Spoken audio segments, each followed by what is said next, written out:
Hello everyone. Hope everyone's having a good week so far. As the title says, we're going to do, just for fun and learning, we're going to do Watts Trivia Part 2, the unofficial narrative version.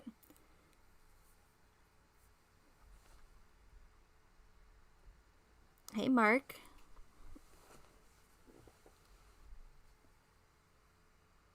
Hey Foxy. Matt, Callie.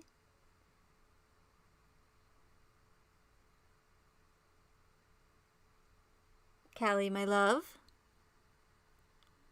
Hey Hard Eyes.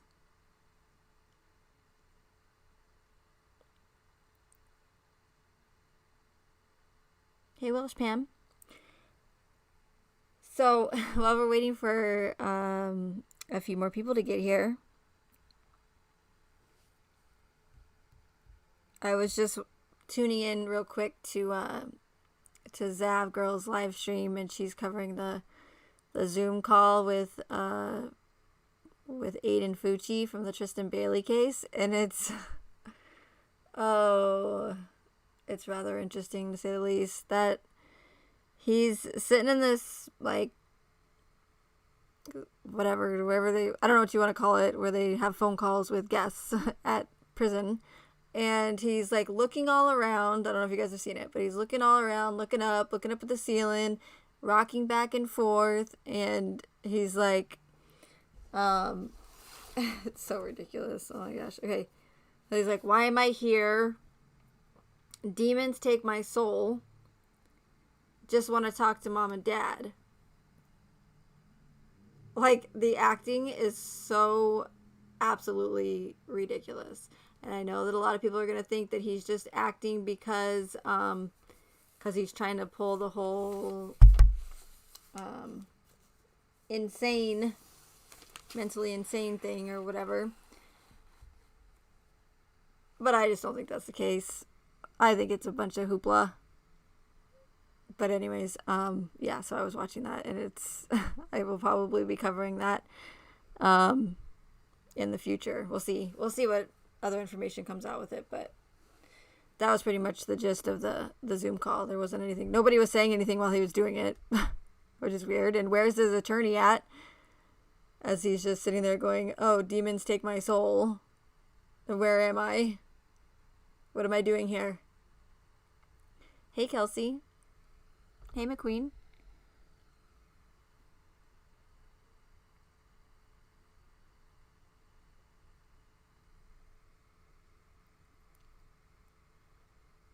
Hey, Cecile.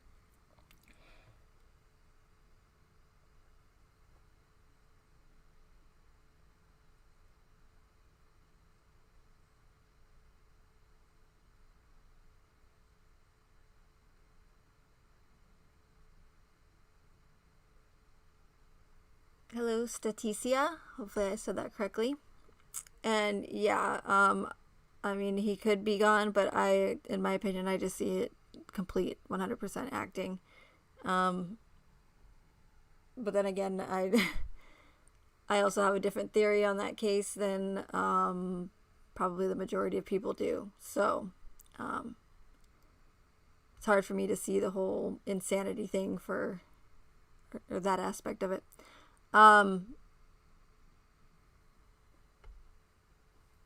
Hey, true crime analyst. But he's good, McQueen. Thanks. He's good. He's a little shit, but he's good. No, he is. He's a little pain in my butt. But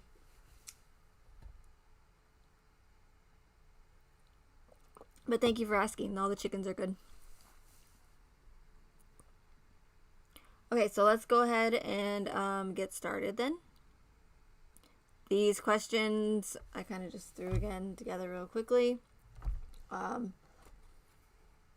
They might be a little difficult, but I'm tough. What can I say?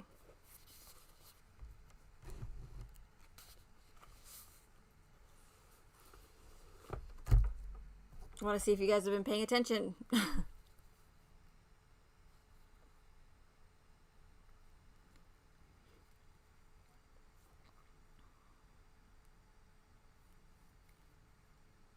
Okay, make sure that you, I mean, this trivia game is obviously rigged. The scoring system is going to be probably all out of whack. We're just here to, again, have fun and learn. So feel free to put your live or your chat on live and not top chat or whatever. Top chat, to make sure that the questions are coming in the correct order. And they should actually be coming in correctly on the actual screen itself. So, because I have the chat on the screen. Thank you, Hard Eyes. I appreciate it. Okay, here we go. Hopefully you guys can hear me okay. Let me just check my sound real quick here.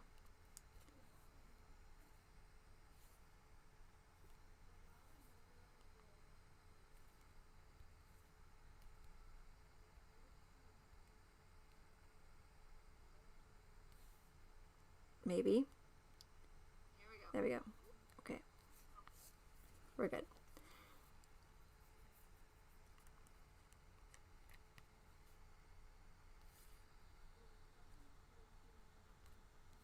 All right. Question number 1.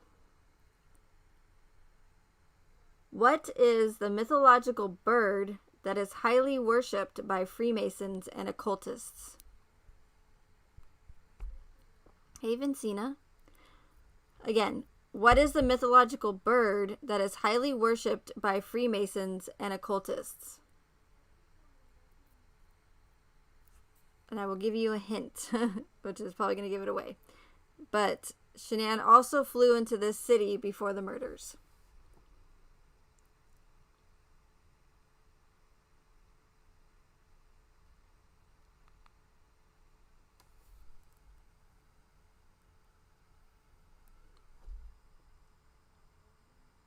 The Phoenix, yep.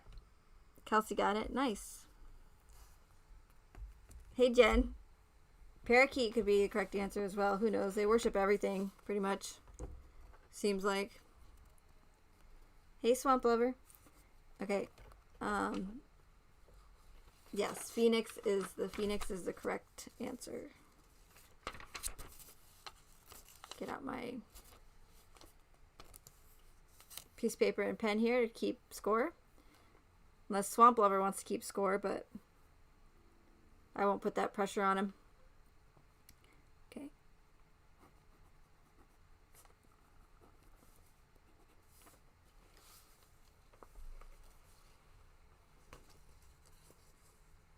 Oh, and also, I forgot to tell you guys, the courtroom number, let me just double check here. I took a screenshot for Aiden Fucci's Zoom call. I'm sure you guys can guess what it adds up to. The courtroom number is 328.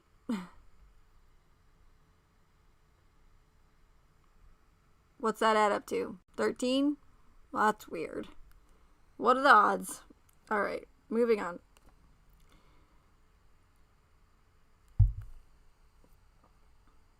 Okay, question number 2.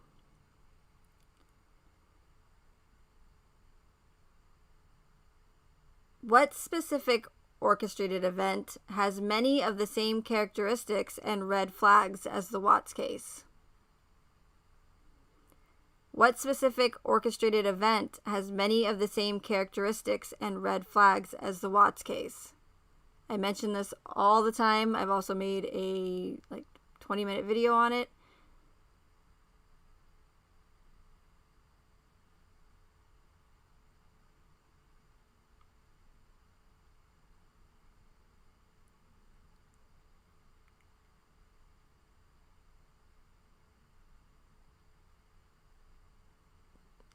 Not American Horror Story, not the TV show, but an actual tragic event that happened prior to the Watts case. Not Mandy Book.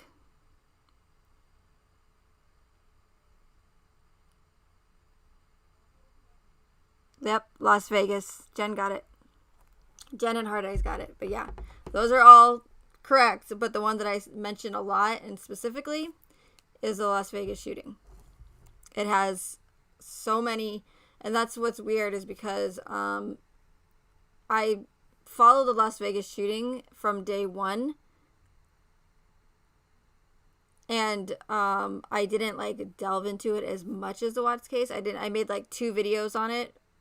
So I didn't like cover it specifically like on my channel. But that's when that's how I noticed what was going on with the Watts case, is because with the Las Vegas shooting, hey Scotty,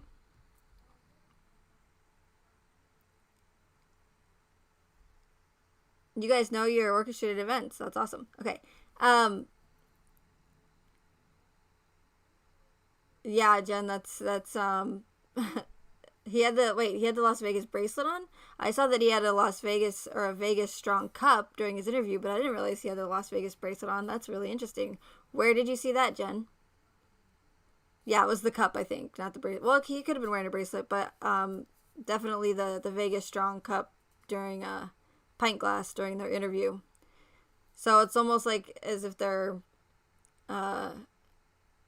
let us know what they're doing before, but they're also taking credit for the previous event in the next event, as from what I'm starting to see anyways.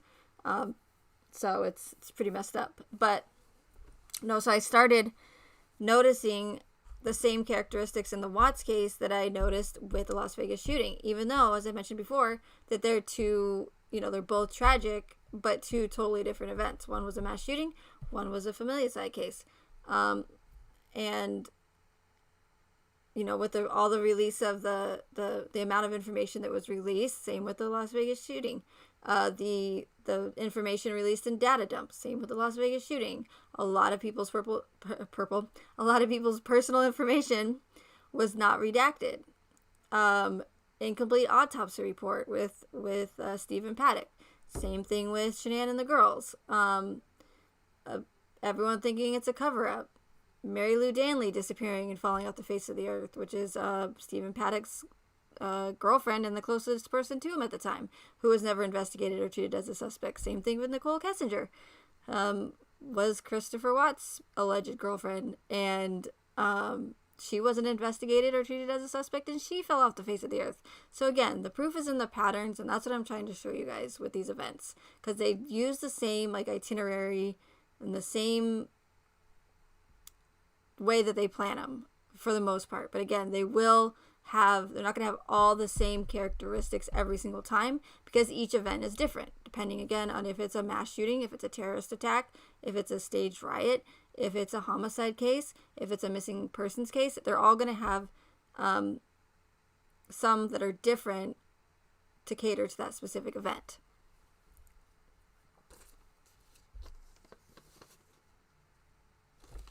I don't remember who got the answer right. Was it Jen? I think Jen got it.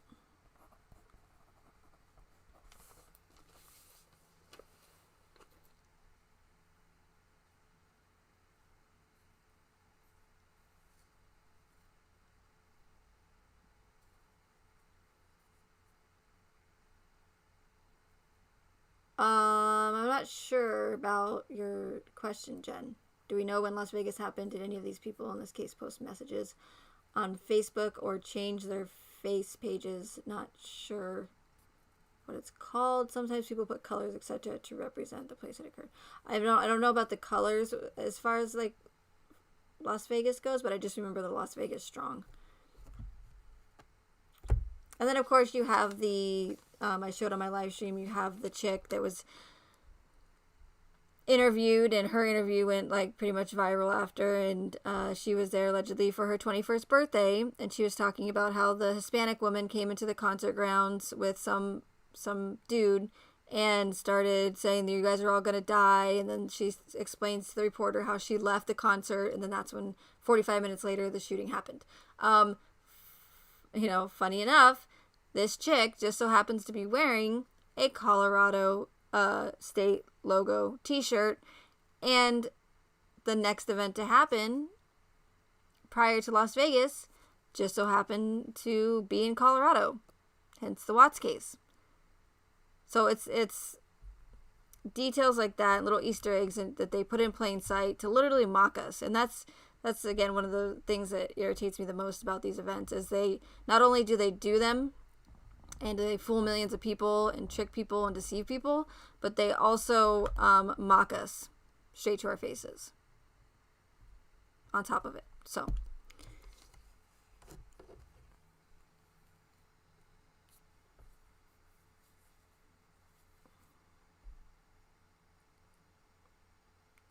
question number 3.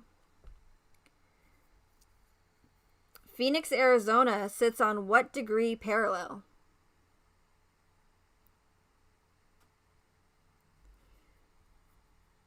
Phoenix, Arizona sits on what degree parallel?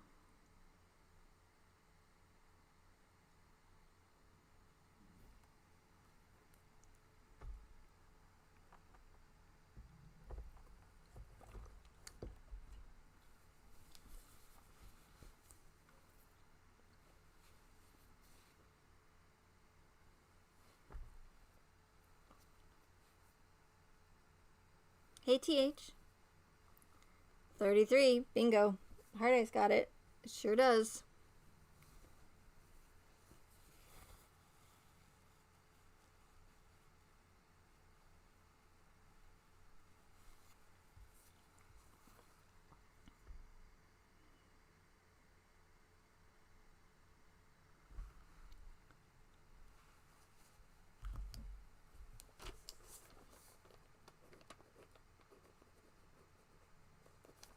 Okay, point for Hard Eyes. Nice. Okay.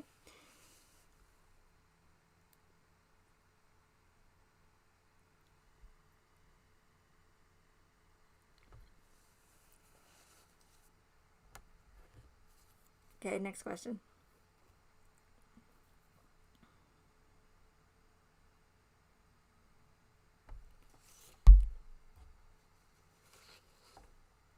Okay, first person to answer this.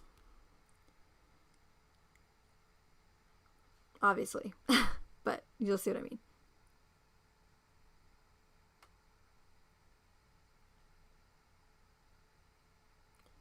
Name a character from American Horror Story that shares the same name as someone in the Watts case.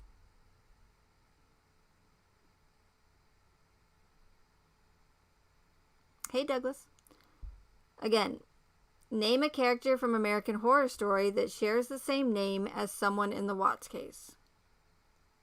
I won't even be, like, really specific. Just give me a first name. You get extra points if you can give me more. Red. What? Hey, Lily.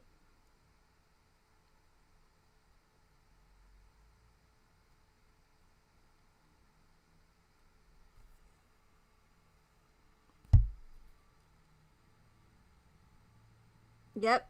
Nice, Jen. Hazel Heckers. Kelsey, nope, not Chris Watts. That would be way too obvious. Yep, Hazel Heckers. Hazel Heckers and Hazel Evers. Hazel Evers is... Well, I said name a character from American Horror Story, but I'll still accept Hazel Heckers. Because they share the same name. So, but yeah, so you have Hazel Heckers, who was the victim's advocate that helped Nicole Kessinger, supposedly, even though Hazel Heckers works in the she's an advocate for people that in the identity theft department.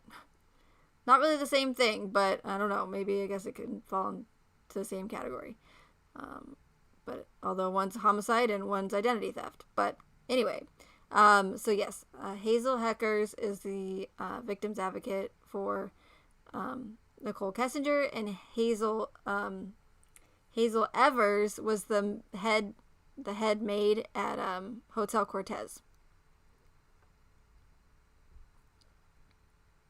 And Bella the cat. Yeah, that's so I forgot about that, Jen. That's funny that you brought that up. So I was literally, and I mentioned this before, but I was literally, when I started watching 1984, before, like right when I started it, I said, So they've pretty much used not everyone's, but the majority of people in this case, they've used their names in American Horror Story, besides Nicole Kessinger and Chris Watts. And they already used Cece and Cecile. And I was like, all that's left is Bella. And I kid you not, there's that scene in 1984 where that mechanic's working in the shop, and all of a sudden, you have that scene where something runs by or spooks the audience, and it's a cat that runs by, and he goes, "Dang it, Bella!" I couldn't believe it. I was shocked. I was shocked, but I wasn't shocked. Like, they literally threw Bella in there just for shits and giggles. Why not, right? Because again, they mock us straight to our faces. Thank you for bringing that up, Jen. Because that was pretty crazy. Okay. Next question.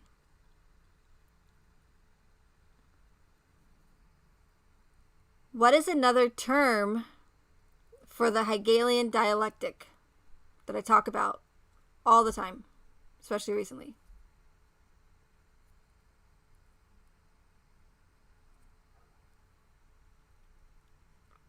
The one where they mentioned Bella, is that what you're asking, McQueen? It's in 1984. Wait. Oh, you've never watched. Okay, gotcha. Hey, Dreamcatcher. Yeah, CC equals 33, I think. Not 13. I could be wrong.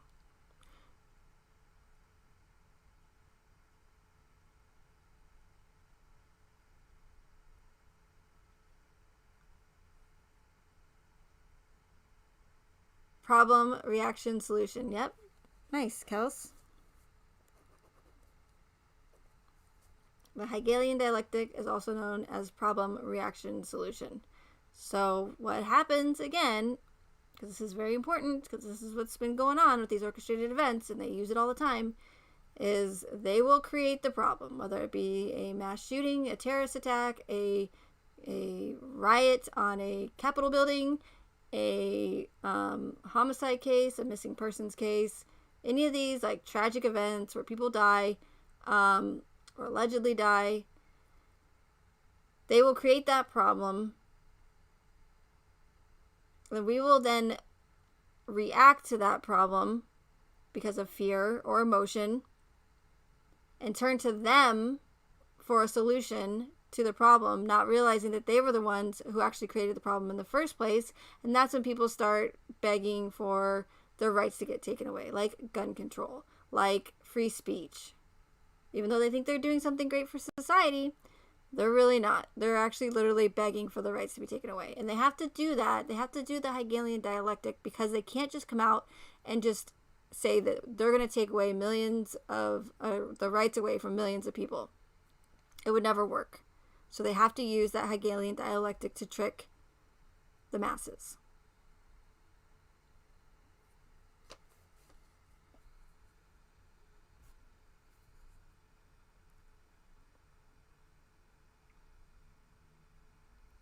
Question number 6. How long does Nate's security camera record for?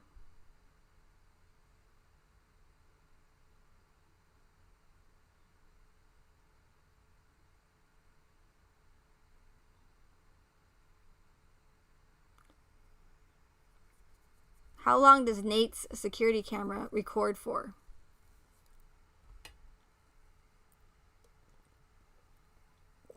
"24/7. Yep. Nice, Scotty. Sure does.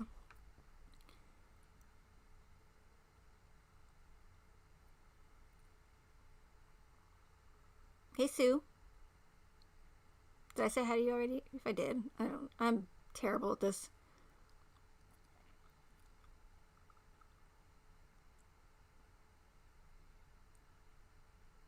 "9:23. 9 minutes and 23 seconds. Is that what you're saying, Kelsey? Or are you just naming off a random time? Yeah, exactly, Douglas. It's the karma thing. That's what they'll do. They will tell us what they're doing with some obvious and some not so obvious little Easter eggs or breadcrumbs that they like to put in symbolism or whatever and connections. And if they tell us what they're going to do, essentially, and we're too stupid to realize it, then that's our own fault. But they no longer have any bad karma on their hands. It's a messed up way of going about it, but these people are messed up, so it's not surprising. Thank you, McQueen. I appreciate that.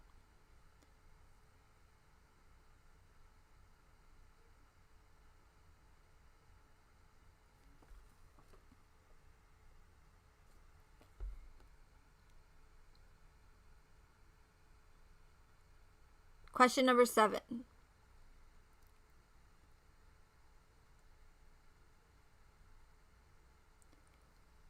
What did Baumhover tell Officer Perez to do with the dirt from Survey 319? What did Baumhover tell Officer Perez to do with the dirt from Survey 319?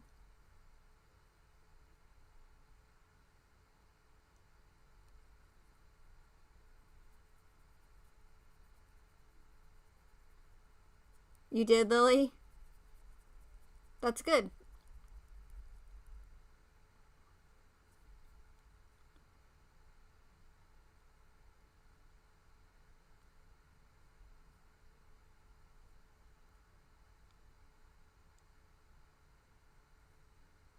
On the floor. I'll take on the floor. He said either put it in the brush it into the trash can or on the floor. Just go ahead and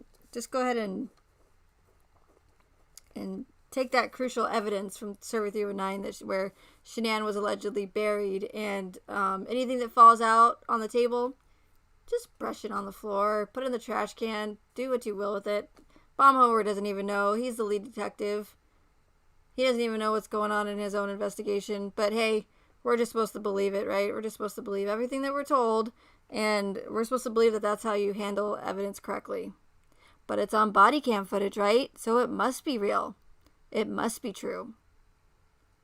Why would they put it on body cam footage if it wasn't? Right? Put the evidence anywhere you like, Officer Perez. Doesn't matter to me because the case isn't real. Not a lot of people are going to question it, and if they do, it doesn't matter because we can legally do it. So we don't give a shit if we look incompetent or stupid in our own investigation. Because the majority of people will fall for it.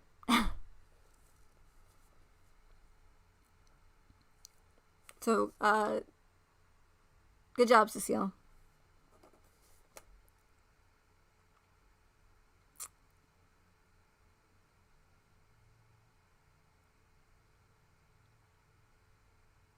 Question number 8. What's one factor that would have made it extremely difficult for Chris to lift Shanann into his truck?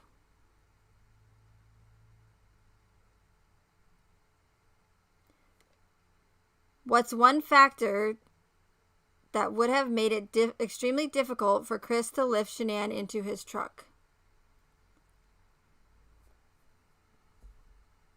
Besides the fact that he's a doofus. But that could go for any of these questions.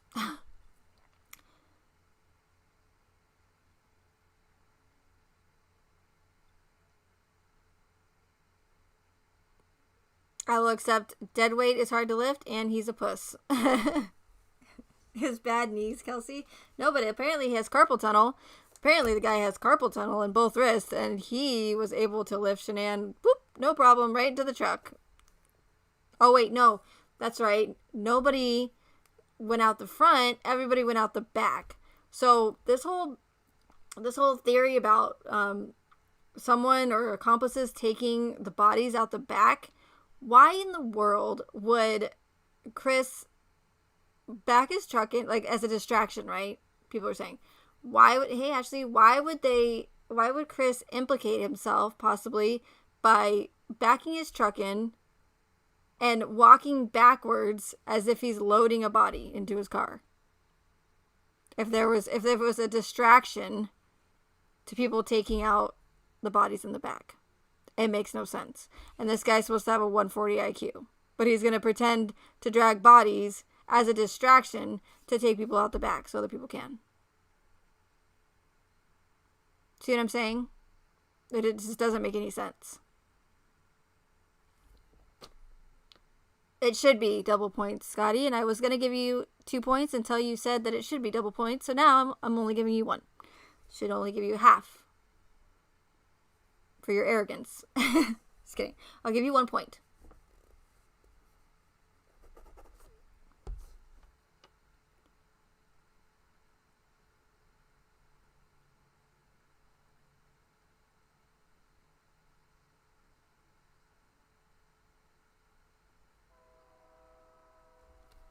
You guys are funny.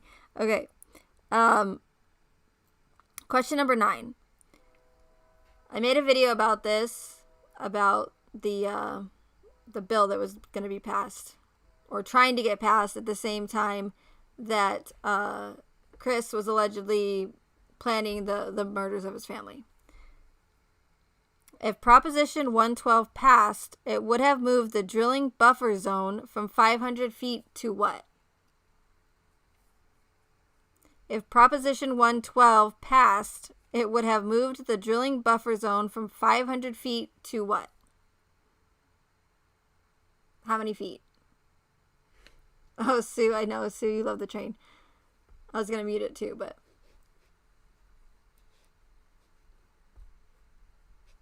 Kelsey, are your comments getting censored?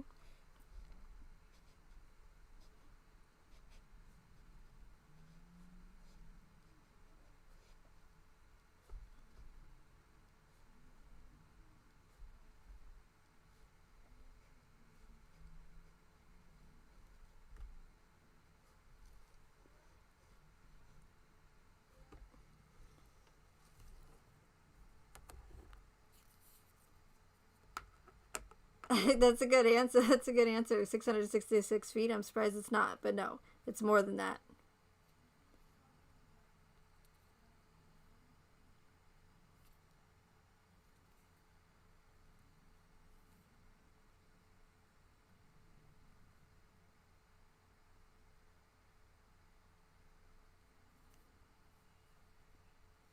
Not a mile.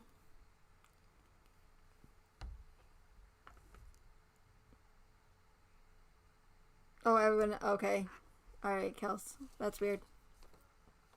Hey, Mary C. The correct answer is 2,500 feet. If Proposition 112 passed, it would have taken away roughly 90% of the oil in Colorado. So I still feel like this Proposition 112 has something major to do with the case. It's just too coincidental that it was going on at the same time. And not only that, but Rourke moves hit Chris's court hearing to the 6th on Election Day of all days. And Election Day was also the last day to get the ballots in for Proposition 112. Proposition 112 almost, indeed, got passed. Which would have been very bad for the economy in Colorado. They didn't want that bill to get passed. Oh, and I did read, I found an article randomly that said that the Chris's court hearing on the 6th was indeed televised. So that's very interesting to me that they would just televise all his court hearings and live. Interesting, but again, not surprised.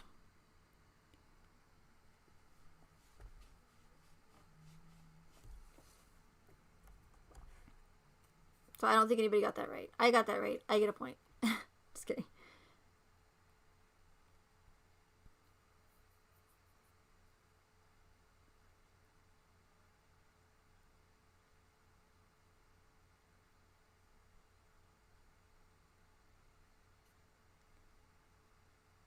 Okay, next question.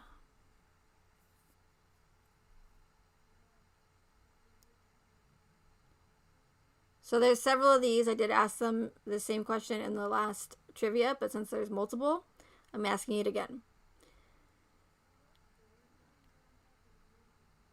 So I'll take the first 3.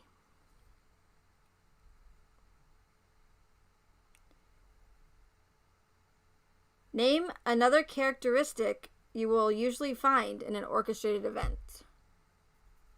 Name another characteristic you will usually find in an orchestrated event. So one of those characteristics that I tell you guys to look out for that I just mentioned earlier, where you'll find a lot of the same ones, not all of them, but they're those red flags that you need to look out for. I would bet on it, Jen. I would. I would not be surprised if that entire neighborhood was already bought by Anadarko or Blackstone prior to this whole event happening. I don't talk about that very much because that goes into crazy conspiratorial stuff.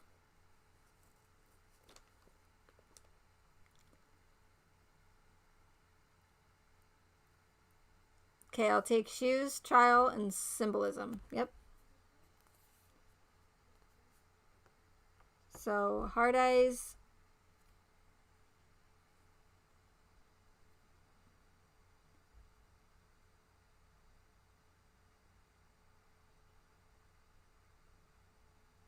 Sue and Cecile. Okay.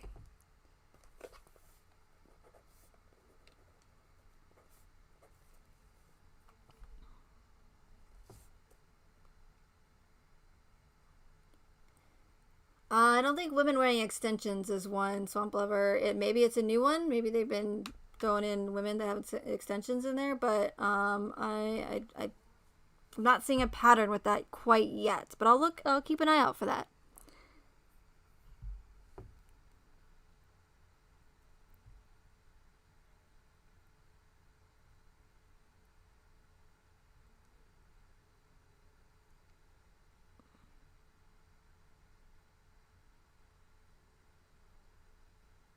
Narrative keeps changing is good. Bad acting. No proof of victims. Yep.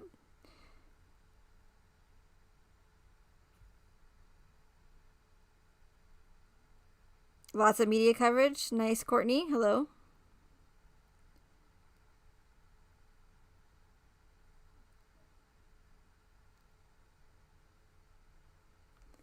Yes, Kelsey. Please do not encourage Swamp Lover. Thank you. Okay, great job, guys.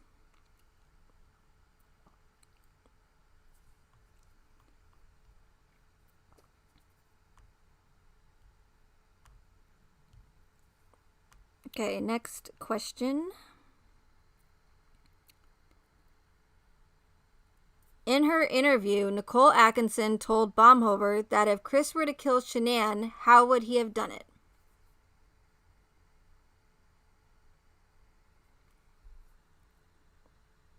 In her interview, Nicole Atkinson told Baumhover that if Chris were to kill Shanann, how would he have done it?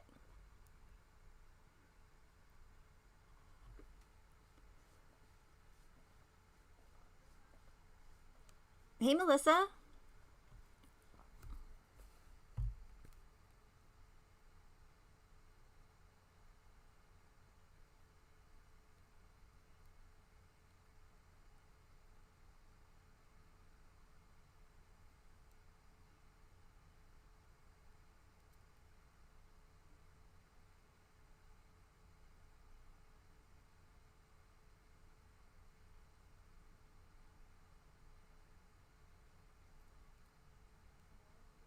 For those of you who are not familiar with Melissa Jade's channel, when you get some time, please take a moment to go check out her channel. She's doing a great job. I love whenever she goes live. She covers a lot of the conspiracy stuff that I enjoy researching and following. She just did true crime trivia last night, and I completely sucked at it, which is kind of ironic considering that I cover, I guess, some true crime cases. Not all of them. But I don't know anything about true crime, pretty much. But here I am. But I will put her link in the chat. So if you guys get a moment, please check out her channel. And if you like what you see, then subscribe. But not because I told you. Because you think for yourself.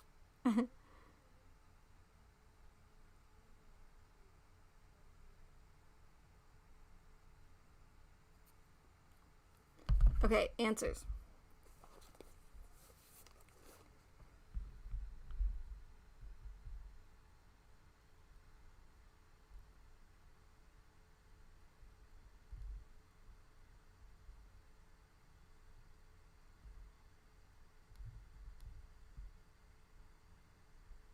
Strangulation. Okay, looks like Welsh Pam. Welsh Pam got it. Nice. Yep.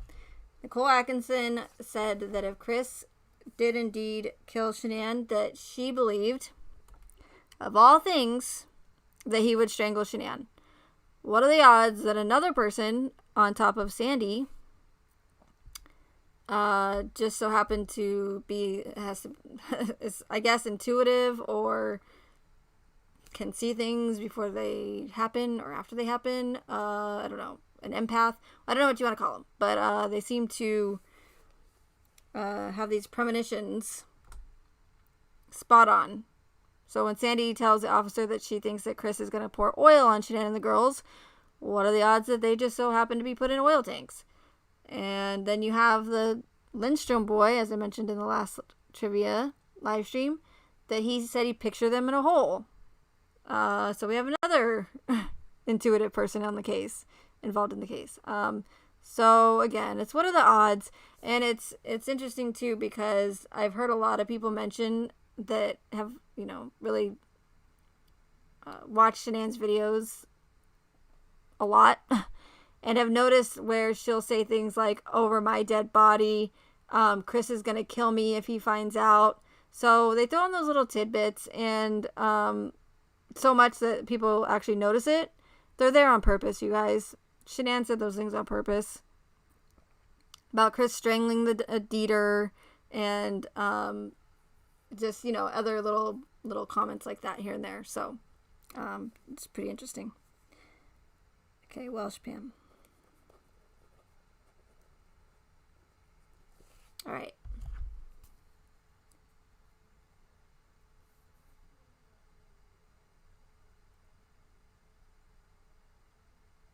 Question 12. What was the reason Luke Eppel gave law enforcement for not having cameras at Survey 319?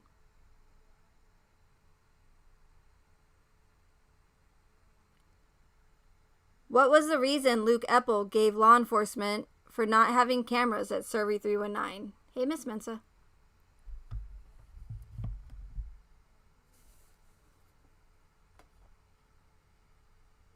Is that what she used, Miss Mensa? Deathly allergic?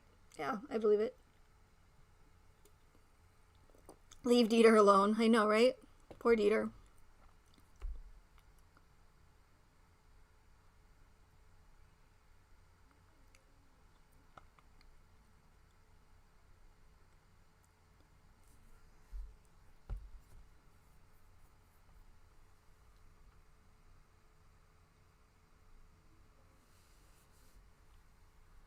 Streakers. The company was cheap, possibly.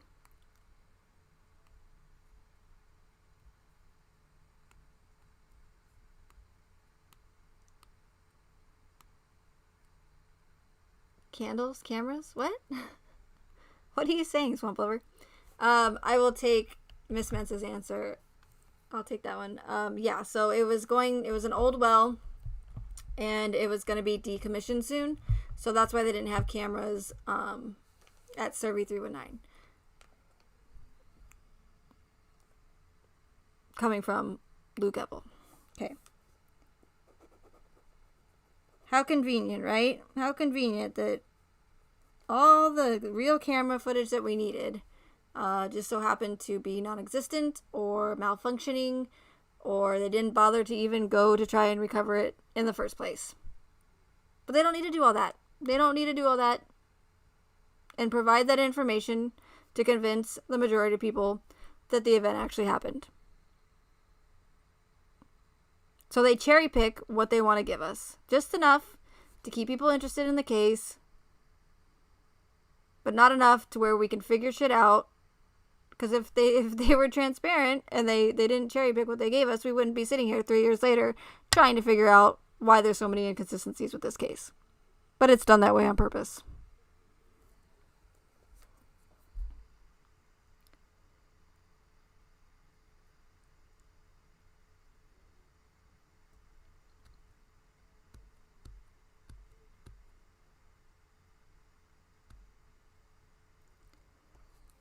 Next question.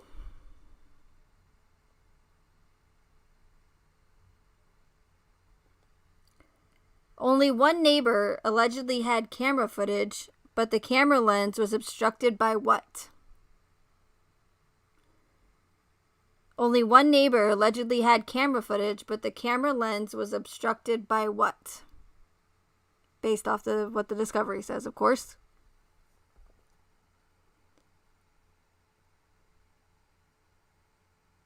Okay, Callie. Nope, not a good old dirty bush. Nope.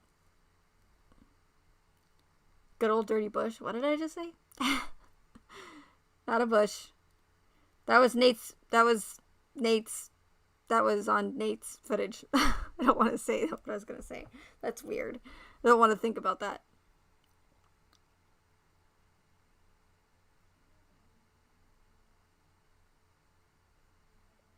Yep, Wasp. TH got it. Nice. Bigfoot? I'm surprised. They'll do ridiculous stuff like that. People will believe it. But yes, wasps were allegedly covering the lens. And it's interesting too. I haven't made a video on it. I might one of these days. I don't know. It's not going to be some groundbreaking information that's going to wake people up, but it is more of their symbolism that they love to use and put in right in our faces in plain sight. Hey, Mr. Orange. But there's several references to bees, wasps. You have honeycomb references. You have the MLM that's similar to what they, people consider MLMs like very cult-like, and bees are also considered cult-like. You also have American Horror Story season titled Cult. So there's several references to, again, bees and wasps and that sort of thing. It was video footage from one of the neighbors. It's stated in the discovery, Lily.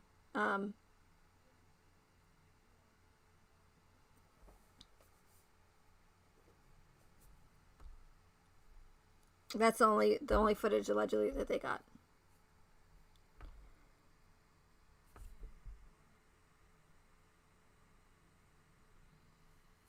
Next question. When using mobile forensics, what type of extraction do you have to perform in order to recover deleted text messages? And I've made 2 videos on this, and I've made several live streams about it, and I've mentioned it many times. When using mobile forensics, what type of extraction do you have to perform in order to recover deleted text messages? That's if all other less invasive ways fail. Hey, Stephanie.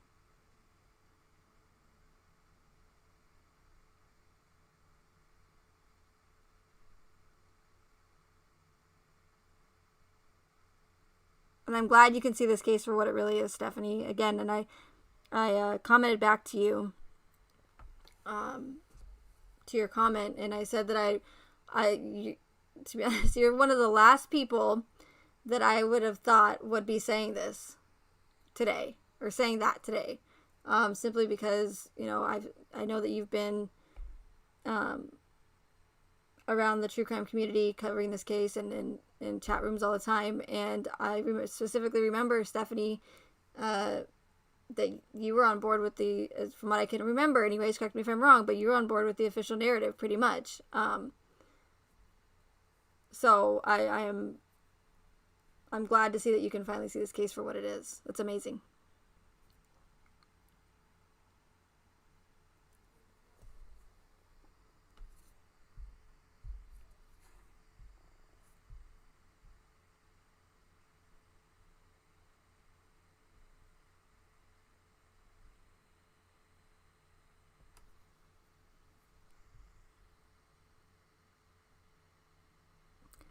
So it's a specific type of extraction.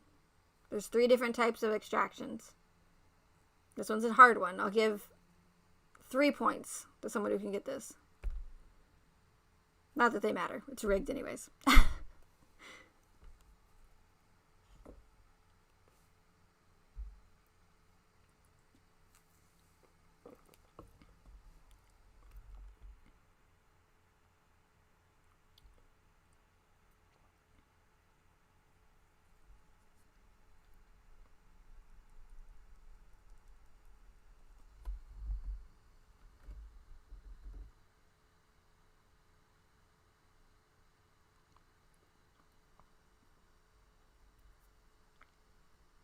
Anybody?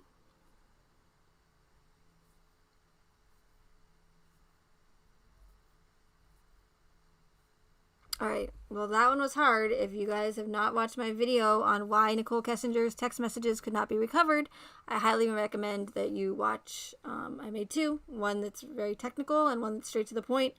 But in order to recover deleted text messages, again, if all the other less invasive ways fail, if you have to resort to using mobile forensics, the only way to recover deleted text messages is by doing a physical extraction on the phone, which law enforcement admitted in the discovery that they did not have the technology to perform physical extractions on iPhones,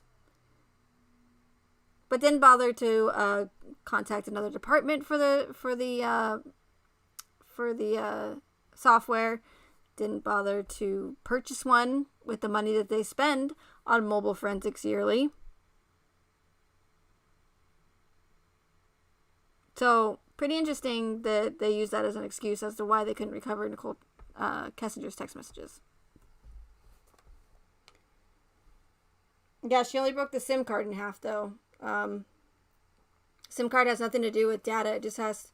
SIM card only holds information about the phone owner and about the phone itself. So it doesn't actually store any data as far as that's concerned.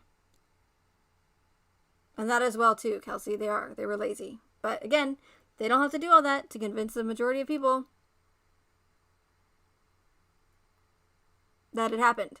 And put it this way, if they were transparent like they're supposed to be, and they actually used the Celebrite and used a physical extraction on her phone, and they provided those text messages to us that were recovered, what would people have in the true crime community to accuse Nicole Kessinger of, or to figure out if she was an accomplice to?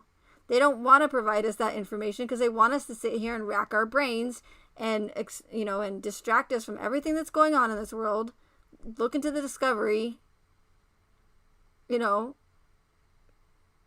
don't look over at at everything else that's going on around us in this world right now, this chaos.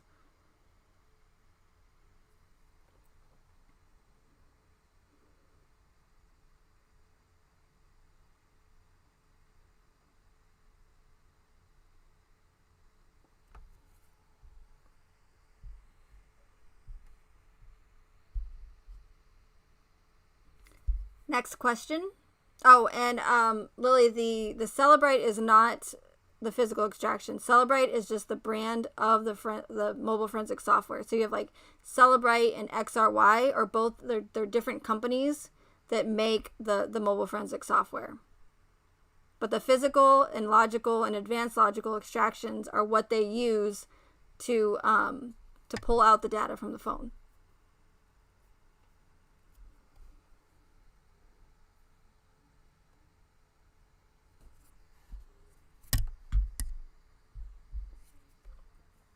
Okay, next question. What did Officer Coonrod do when Chris told him they found Shanann's phone?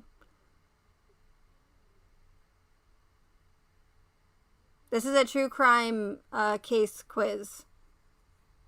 Conspiracy quiz, Mr. Orange. I don't know if you're familiar with the Watts case or if you just... Oh, you're fine.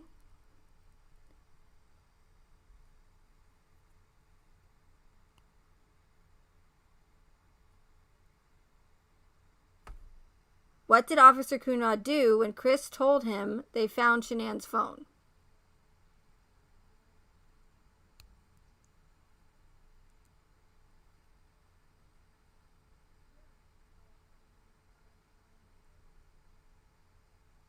And no, you're not bothering us, Mr. Orange.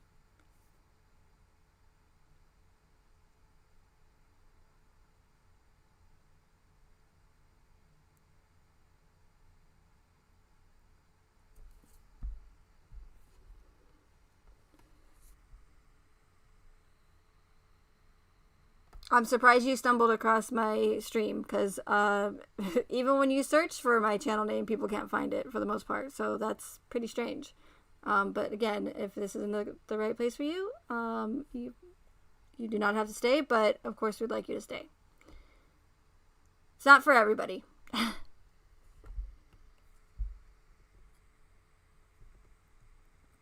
Okay, I'll take TH. I'll take your answer. Oh, shoot.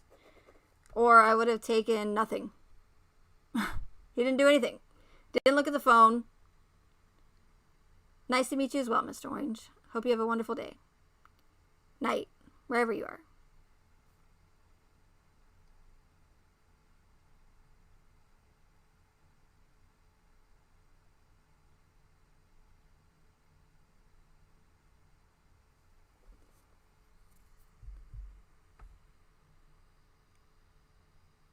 Thank you, coffee.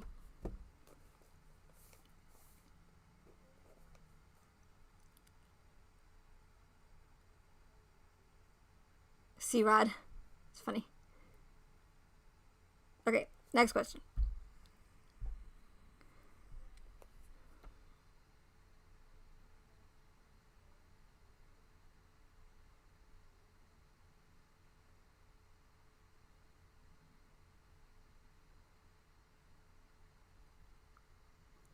Take care, Mr. Orange. All right. During his interview in Wisconsin, Chris told law enforcement he had an IQ of what? During his interview in Wisconsin, Chris told law enforcement he had an IQ of what?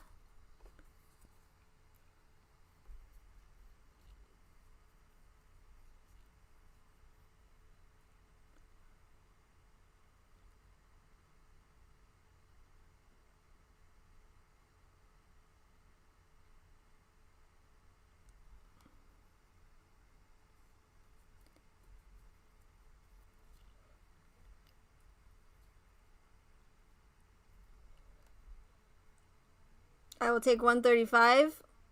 He also said one other number.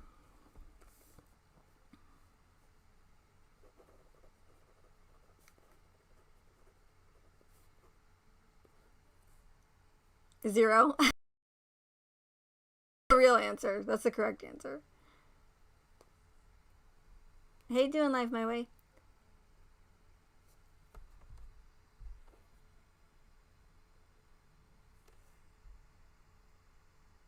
So it was 135 or 140.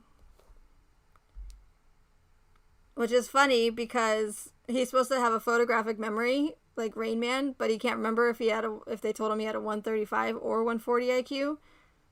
It's pretty weird.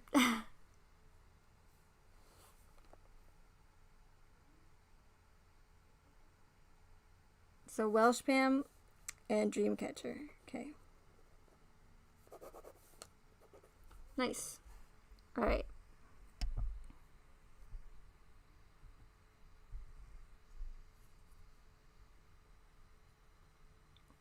What American horror take two. What American Horror Story season is also the year Shanann was born? What American Horror Story season is also the year Shanann was born?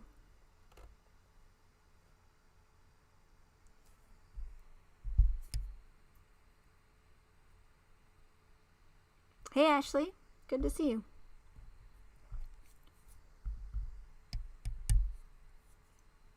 Is that a fact, Swamp Over? You do, huh? Prove it.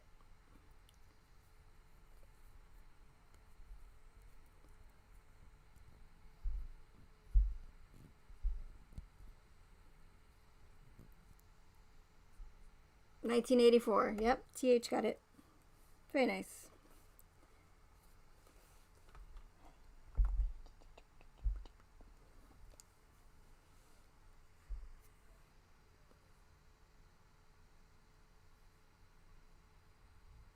Yep. 1984 was the season of American Horror Story. What are the odds? All right.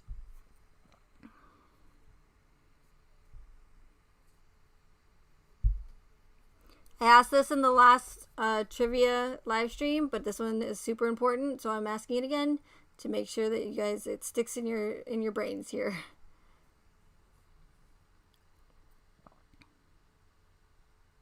What bill made it legal for the mainstream media and the U.S. government to push propaganda and lie to the public?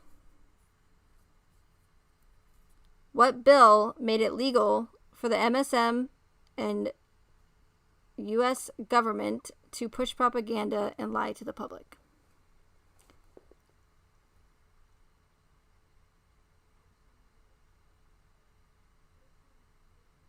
I have, Ashley, and it's pretty strange. Well, at first I heard the Viking man that looked like him, and then some people brought it to my attention that he looks like that Michael Fanwon guy or whatever that was the police officer that was there for the Capitol riot. And it looks so much like him.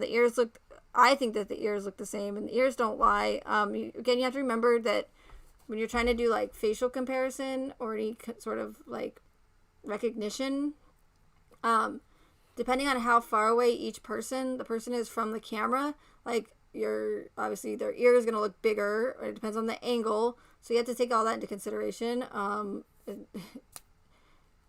mean, anything could have been done to alter his looks. All he would have to do is just change his demeanor, and it would change his whole, the way he acts, it just a lot, in my opinion. So instead of like Doofus Chris, he's this, like hero cop guy, right? It would not be, I would not be surprised if it's him. I really wouldn't. They like to reuse actors, and they like to throw it in our faces, and they like to mock us. Because if anybody does say it, like we're saying now, like, oh, could that really be Chris Watts, that guy? We look like crazy conspiracy theorists, and, like we get fingers pointed at us like you're crazy and you don't know what the hell you're talking about. That's ridiculous, right? Because the majority of people don't open their eyes and think for themselves. They just believe whatever they're told. So, a conspiracy theorist is just a way to discredit, again, anybody who thinks critical and asks questions. So, it's pretty stupid.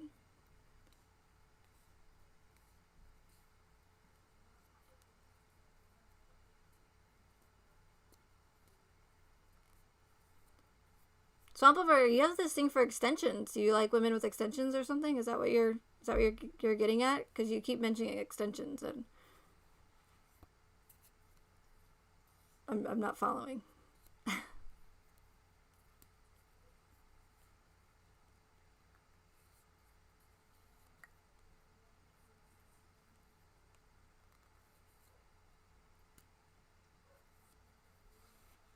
I find it, I don't know, I guess it's my conspiratorial side coming through, but it's just interesting to me. And no offense, Mr. Orange, if you're still here listening, but again, it's people have a hard enough time finding my channel in general. Even if I literally put my channel name in and the title of my video, and it doesn't even come up.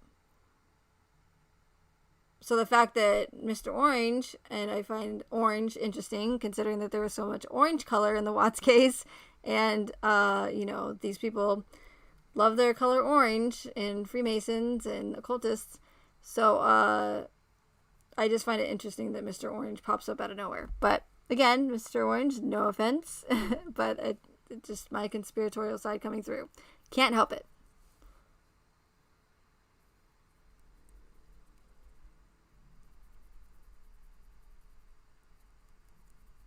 Okay, Dr. Seuss, Swamp Lover Seuss. All right. Did anybody? Oh, okay, somebody did answer it, right? See, now Swamp Lover has me distracted. Of course.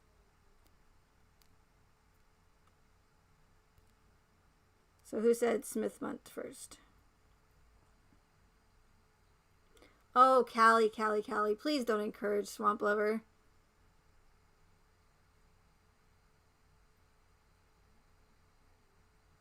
Between you and Kelsey now. I don't know what I'm going to do with you guys. Okay, Doing Life My Way got a half a point for Smith. Okay, Smith and then Muntz. So, Doing Life My Way, Ashley, Dreamcatcher, Hard Eyes, and Miss Mensa all got a point because Miss Mensa got the year too. But again, it's rigged, so it doesn't really matter. But good job, guys. I know, I could barely remember the question. All right. Cut, take, moving on.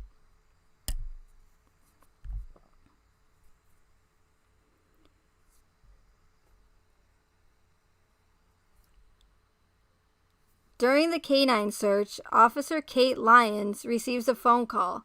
What song did she have as her ringtone?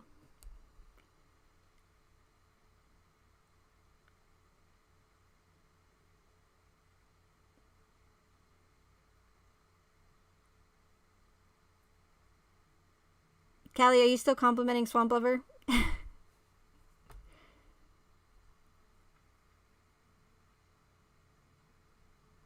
It's okay, Doing Life My Way. It was funny. I was like, Smith, and then I scrolled down and then I saw Munt. Yeah, it isn't bravery if it's acting. Exactly, Ashley. The world's a stage, you guys. Stephanie, are you behind? I think you might be behind.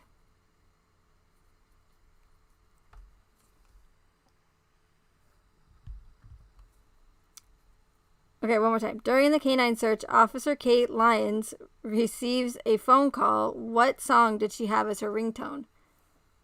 Not It's a Wonderful Life.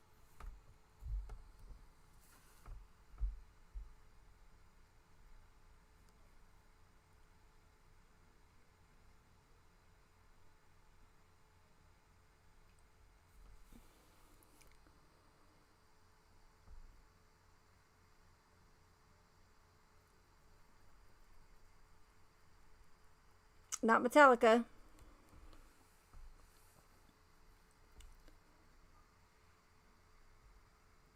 It's when she's in the bathroom and they're looking at the toilet with Jane, the dog handler.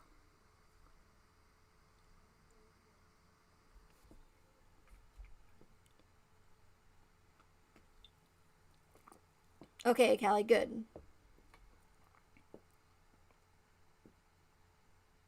I'm just kidding. You can give Swamp Lover all the compliments you like. That's very nice of you. Safety mask, Kelsey? Not safety mask, but I'm not surprised because there was a lot of that predictive programming in the case too. Not Ghostbusters. The correct answer is Carol of the Bells. Officer Kate Lyons, and not judging her, if she wants to have a Christmas ringtone in the middle of August, then that's on her. Maybe she just really likes Christmas. But it's interesting considering that there's several references to bells in the Watts case. You have Bella, on the headstone. It says bells on the side of it at the grave site. You have Jane's dog that had bells, jingle bells around its neck, which was super annoying. You have Chris and Tammy Lee who mention Taco Bell. They have a 3-minute conversation before his polygraph test about Taco Bell. How much they love Taco Bell, Taco Bell, Taco Bell. And Baja Blast. And Mountain Dew, which I keep seeing popping up, especially in the Summer Wells case. Mountain Dew on the table. Kate Lyons is drinking Mountain Dew. Something with that Mountain Dew, I'm telling you. There's a guy ranting and raving about something on another channel the other night. Saying, hey, let me buy you a Mountain Dew or something. So either people really, really like Mountain Dew in the United States, and especially the true crime community, or something else is going on. Then you have Ring doorbell, you have Vivint doorbell footage, bell. RV Truth, if you're not following him, I highly recommend you follow him. He talks about a lot of the symbolism in plain sight, like I do, but in other events, not in true crime. He goes into detail about the bell symbolism and how the occults use that. Occultists, I should say.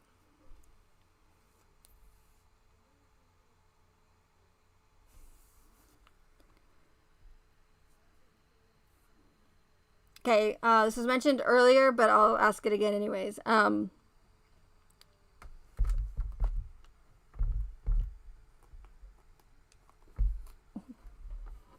What article of clothing can commonly be found in orchestrated events?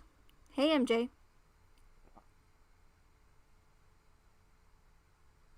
Yeah, a lot of mention of pizza, too. Triangles. I don't know. It even gives off the pedophilia vibe, but I don't even want to go there. What article of clothing can commonly be found in orchestrated events?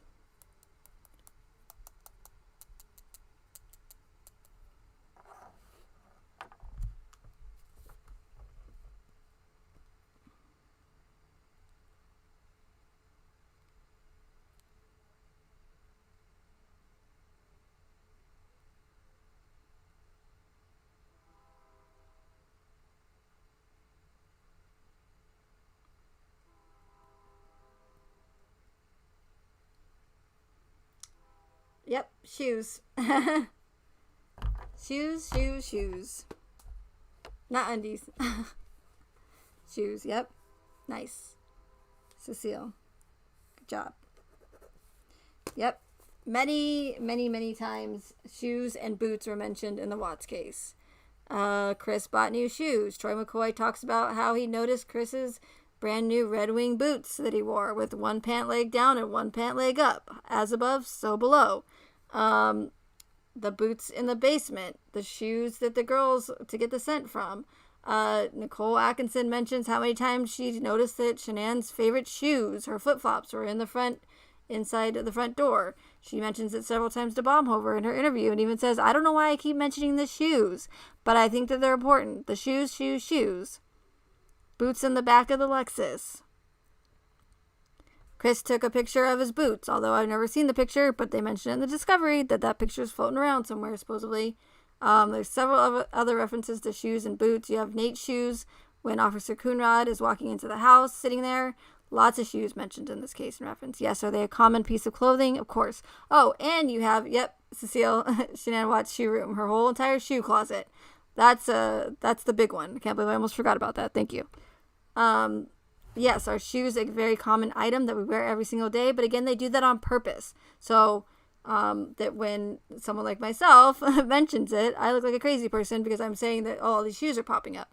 But if you look up Ole Damengard, and I played his video talking about it, his interview talking about all the shoes that are left just randomly and found in these orchestrated events, you'd be shocked. You really would. He makes a great point and points it out. So, it's pretty crazy.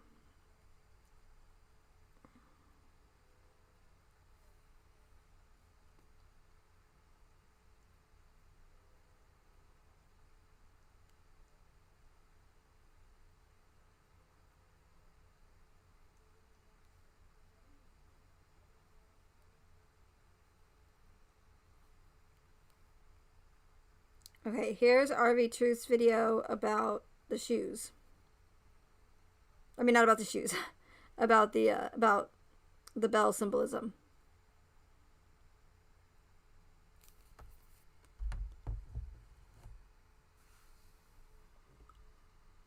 I think he even has a couple of videos where RV Truth talks about the shoe symbolism. So definitely check out RV Truth's channel if you have not already.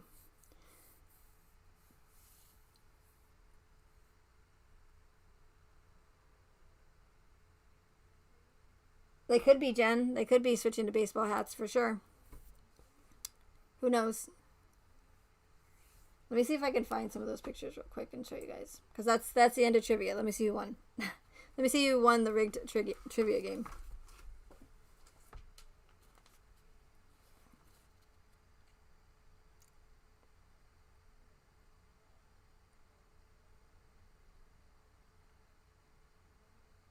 So we have Kelsey with 2, Jen with 1, Hard Eyes 2, Scotty with 2, Cecile 3, Sue 1, Welsh Pam 2, Miss Mensa 1, TH 3, Dreamcatcher 1. So we have a tie for TH and Cecile with 3 points each.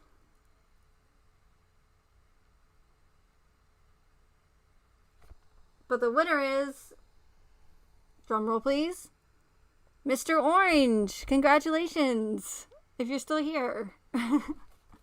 I'm just kidding, Mr. Orange. You didn't win. I'm sorry.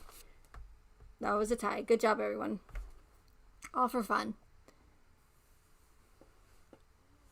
But let me see if I can...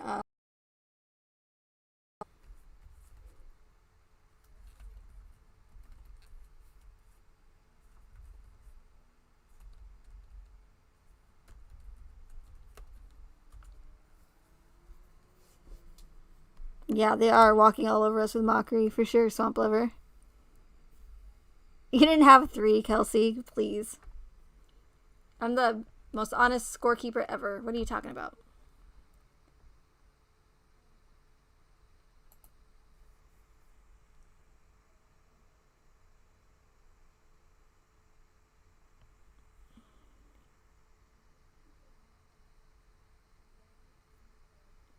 Yeah, it is a common name, Jen, but what are the odds? If you're referring to the photographer that did the magazine, Time magazine or whatever. Hey, Christine.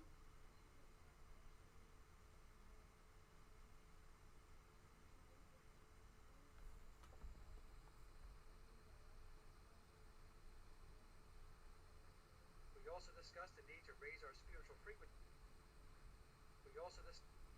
Okay, so let me see. It's still it's kind of early, so let's listen to this audio. I'll leave the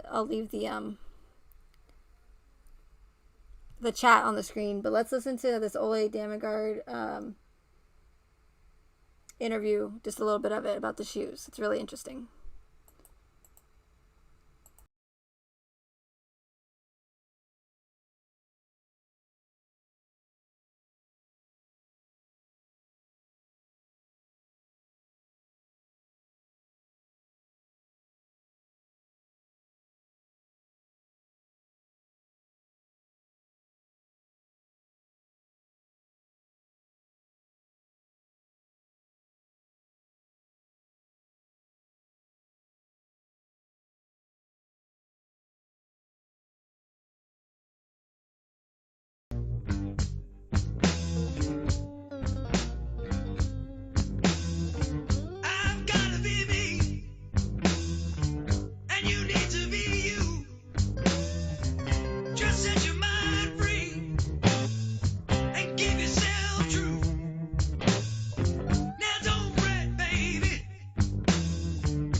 Welcome, my friends, to the Sage Aquay Radio Hour, your home for free and critical thinking, and I'm your host, Mike Williams. Tonight, Ole Damigard returns to the show. Ole discusses how the Masons use shoe symbolism as a calling card in virtually all events going back through history. We also discuss the need to raise our spiritual frequency in order to unshackle from the matrix. And so without further ado, here's Oli. Hello, friends. It's Mike Williams, and we're back with another great show. And Oli Damagard is back with us. Oli has brought to the forefront a lot of truth with regard to what goes on with many of the events, the symbols, and everything that goes along with them, so that we can piece it together and understand what's really going on whenever such events take place. And so with today's show, Oli's going to dive deeper into some of the symbols that we see, specifically the shoes. There are always shoes in these events. And then we will then segue into some of the events that have taken place, in particular over the last month or two. So, Oli, thank you very much again for coming back on the show. My absolute pleasure, Mike, as always. So, Oli, how would you like to start? You mentioned before the show that the whole shoe thing, and I know we have discussed it, but we discussed it at a very high level. And what I mean by that is we would talk about the fact that there were always shoes present whenever we're shown video footage or pictures. But I think that we probably want to go a little deeper as to why that is, right?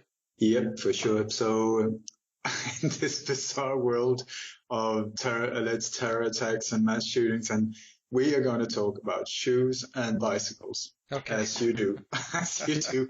Shoes and bicycles, all right. It's very bizarre. And the reason why we're going to do that is I've been looking into these type of things for more than 30 years. And one of the things that I kept bumping into were these shoes. And so I have what I call my research vault, which is almost 3 terabytes of forensic evidence, photos, videos, you name it, maps from hundreds and hundreds and hundreds of cases, perfectly categorized and folderized and whatever you call it. And so over the years, I've had a special folder just called shoes because I kept bumping into these shoes. So I've just, more shoes, more shoes in the folder, more shoes. But after a while, when they started adding up to like hundreds, I was like, there's something bizarre going on with these shoes, and especially Nike trainers, which seem to be the one that was always there. But it's not there right in your face. It's inside the cordon of crime scene or in the background when you see SWAT teams running around.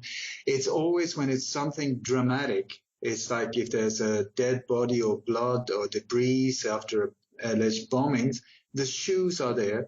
And it's so I spoke to medical experts, I spoke to ambulance drivers, firefighters, former police officers, and so on, asking them, is it normal that if there is a shooting that you will find shoes on the site? Is it normal if somebody is chasing you with a truck down the road that you stop, you take off your shoes, put them nicely on the pavement, and then run? Is it normal if somebody is shooting at you with an AR-15 that you make sure to take off your shoes first and then dive for cover?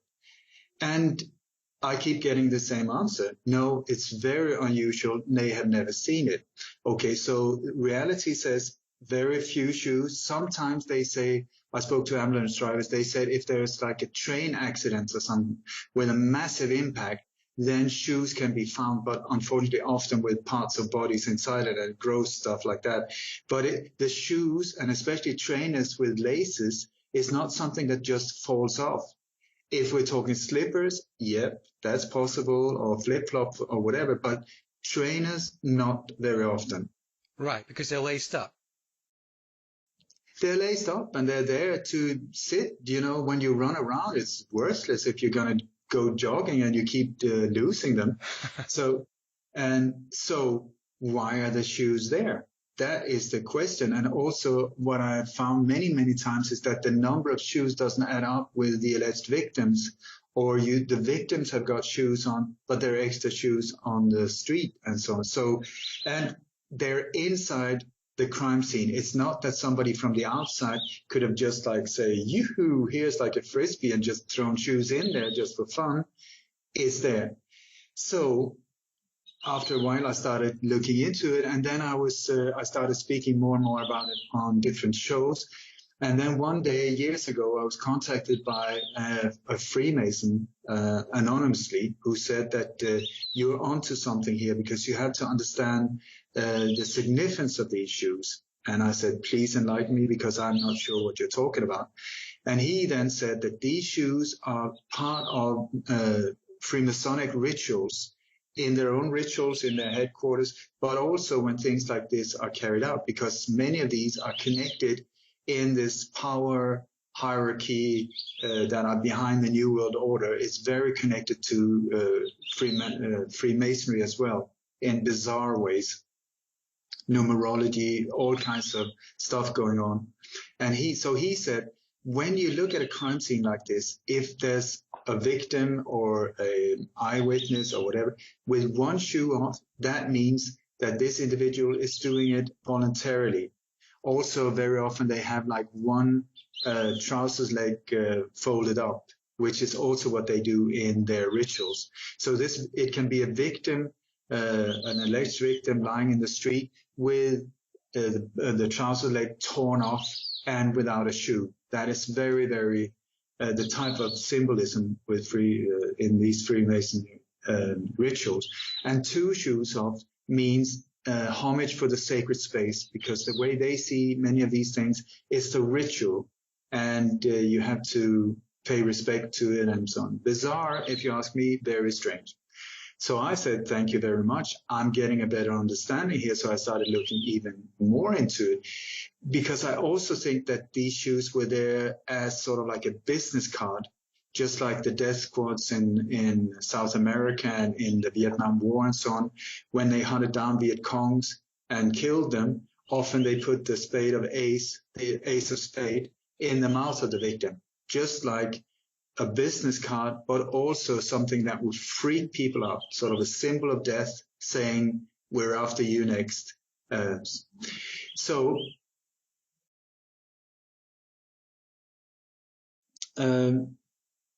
These were the things I was talking about. Then the more I looked into these, I started doing interviews together with my friend, CIA whistleblower Cody Snodgrass as well, who have been into or knows a lot about mind control and the different techniques that are being used. And one day we were doing this show, and then he said, listen, I think there's another whole new level of these shoes. I said, please tell me.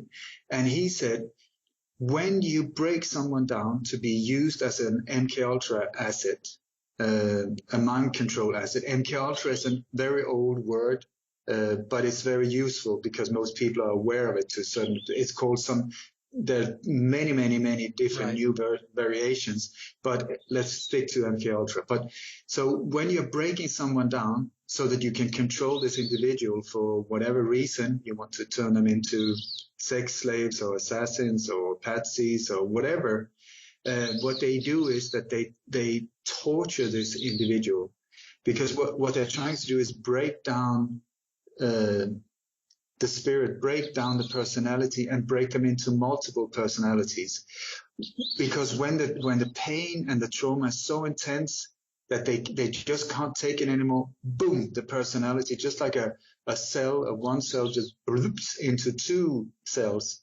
It's a very similar type of creation, I think, that there's a whole new personality inside this person.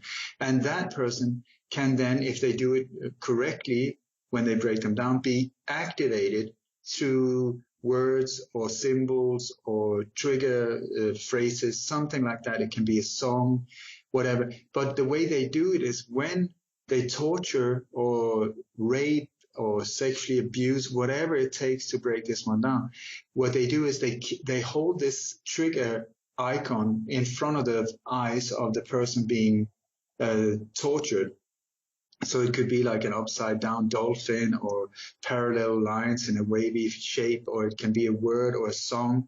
So in the end, when this keeps getting repeated, in the end, it's enough just to show the symbol or the image, and boom, it has such a strong impact on this poor individual that they just go straight into this traumatic state and they're activated. So that's the whole idea. So what Cody suggested was that he said, when you look at over the decades, how many times we've seen these shoes in traumatic situations. It started all the way from, I believe, from the Holocaust, where the shoe became the symbol of these alleged death camps, with these mountains of shoes, where our mind has just said, oh my God, mass murder, slaughter, these are just by showing the shoe. Then these shoes have been used in the Vietnam War, the Korean War, the 6-Day War between Israel and Egypt. I found images from the Balkan War as well. All of these shoes being spread around like this. So what he suggested was that what they do is when they stage something like this, they put blood, they put debris, they put all kinds of stuff there. And the normal reaction from a person is to look at the blood but be grossed out and sort of like try to, oh my God, that's awful. So your eyes just look for something else to find comfort in, and it goes straight to things that you are that is familiar to you and that is safe and so on, which in this case would be the shoe. So they get sort of like a double action thing. You look at the, oh God, you got this traumatic thing. You look away, boom, you got the second hit, just like up against Mike Tyson, one right and then a left hook, boom, and you're in the state. Also, what they need these shoes for is sort of it's an item that is so usual, it is everywhere, so that they can put it in there without us reacting. Because had it been, for instance, a pink umbrella, if we had started seeing pink umbrellas in the hundreds over the years, somebody would have reacted and said, listen, there's an awful lot of pink umbrellas around, don't you think? And then that would then create what is called blowback to the people behind these operations, because it would be hard for them to duck and dive and avoid questions around this. So what they've done, in my humble opinion, is that they've taken something like that and used it without, because we don't even react. And also the Hebrew word is for the Holocaust is actually shua. So it seems to me like it's been used ever since then, and then it's just been upgraded and used over and over and over again. And the more they use it, the more it just keeps hammering it into our mind. Trauma, and then double hit with a shoe. And also in the morning, what is the first thing you do? You get out of bed, you get dressed, you put on the shoes, meaning that the shoe will subconsciously activate your traumatic state of fear. Oh my God, do I dare to take the train? Do I dare? Maybe there's, it activates these type of thoughts. So it is I would say, a perfect psyop, a perfect global mind control trigger, because it works beyond language barriers. And I want to give you some examples where I found these shoes, because it will give you an incredible understanding of how this is used. Because either it's just coincidences, and then the moon is made out of a green cheese. I mean, it's like it's on a level I will show you here where it's just ridiculous. Yeah, it's not coincidence. And Ollie, just want to say one thing. It's interesting that you mentioned that you were contacted by a high-level Freemason. This same thing has happened to me in some of my research.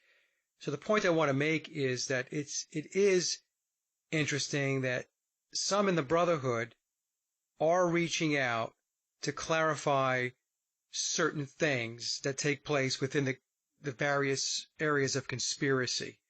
So you can look at it one of two ways. You can look at it and say it's because they want to make sure we get the story right on behalf of the Brotherhood, or there are Freemasons that are very leery and not comfortable with what's going on. So they want to make sure from their perspective, right? They want to feel good about the fact that they are stepping out and helping to get the truth out. So I don't know which one it is, to be perfectly honest with you, but it is interesting that there are those in the Brotherhood that do step forward and give us information, because the same thing has happened to me. I just believe in the goodness of the humankind.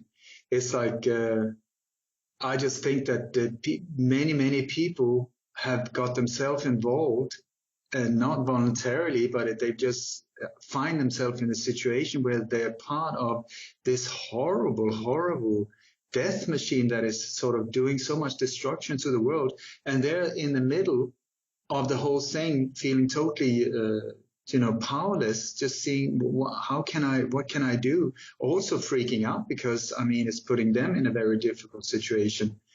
And so I think that these people that have reached out, at least the individual that contacted me, I got a very good feeling from him. I felt that he was in despair, that he was very, very sorry for being involved in this, and he just couldn't understand it because he had always seen the brotherhood as something very beautiful and something that he had a high level of respect for.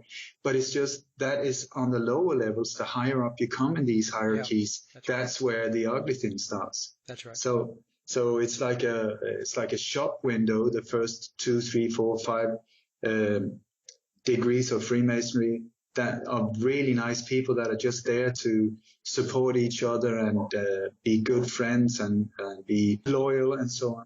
And do community work. Yeah. Yep. Yeah. And I applaud them. But it's that the danger is that they're not aware of that they're getting themselves into sharp waters here, because on a higher level, that is what's going on. And then through these different rituals they have, these very secret rituals they have, which you never know if you passed or not. The only way you can tell if you have passed is that you start going up in the ranks. The people with too much of a conscious and a good heart will only come to the lower levels and won't move up, because these rituals, I think, to a large extent, are there for them to check your loyalty. Are you willing to sell out? Are you willing to sell your soul for the cause? Because they will get totally corrupted the higher up they come. So this is what they're checking. And if you're not, then you will just stay on the lower levels and just be part of this nice shop window that looks really great for everyone else. Nope, that's exactly how it works. And those at the lower levels, they are given information that is not entirely truthful. They think it is at that particular degree, and it's not until you elevate to the next degree where you get some more truth.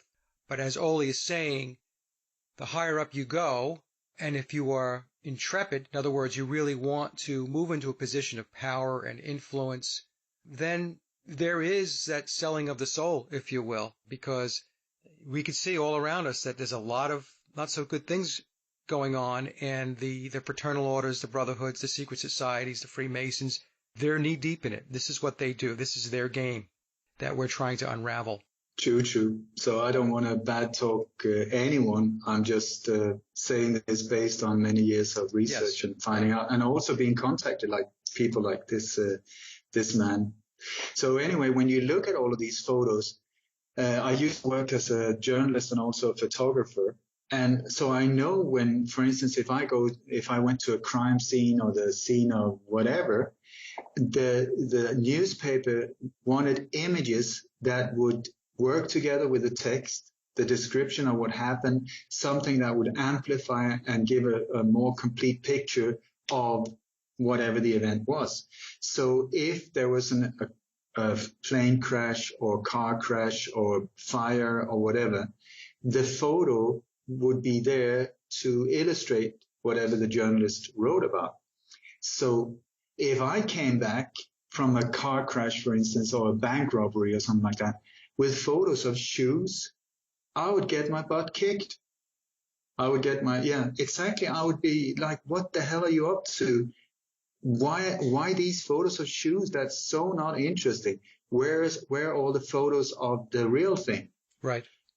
But here somebody has put a lot of effort into taking very good photos of the shoes with blood in the background, with debris. Often it's only shoes and blood, and it's up to the rest of it's up to our imagination. Just think, oh my God, there was 37 people killed here. You don't see anything. You just see a cordoned off area, a police car with blue lights on, blood, and a shoe. Where are the 37 people? I don't know. But what we're being shown, the shoe and the blood.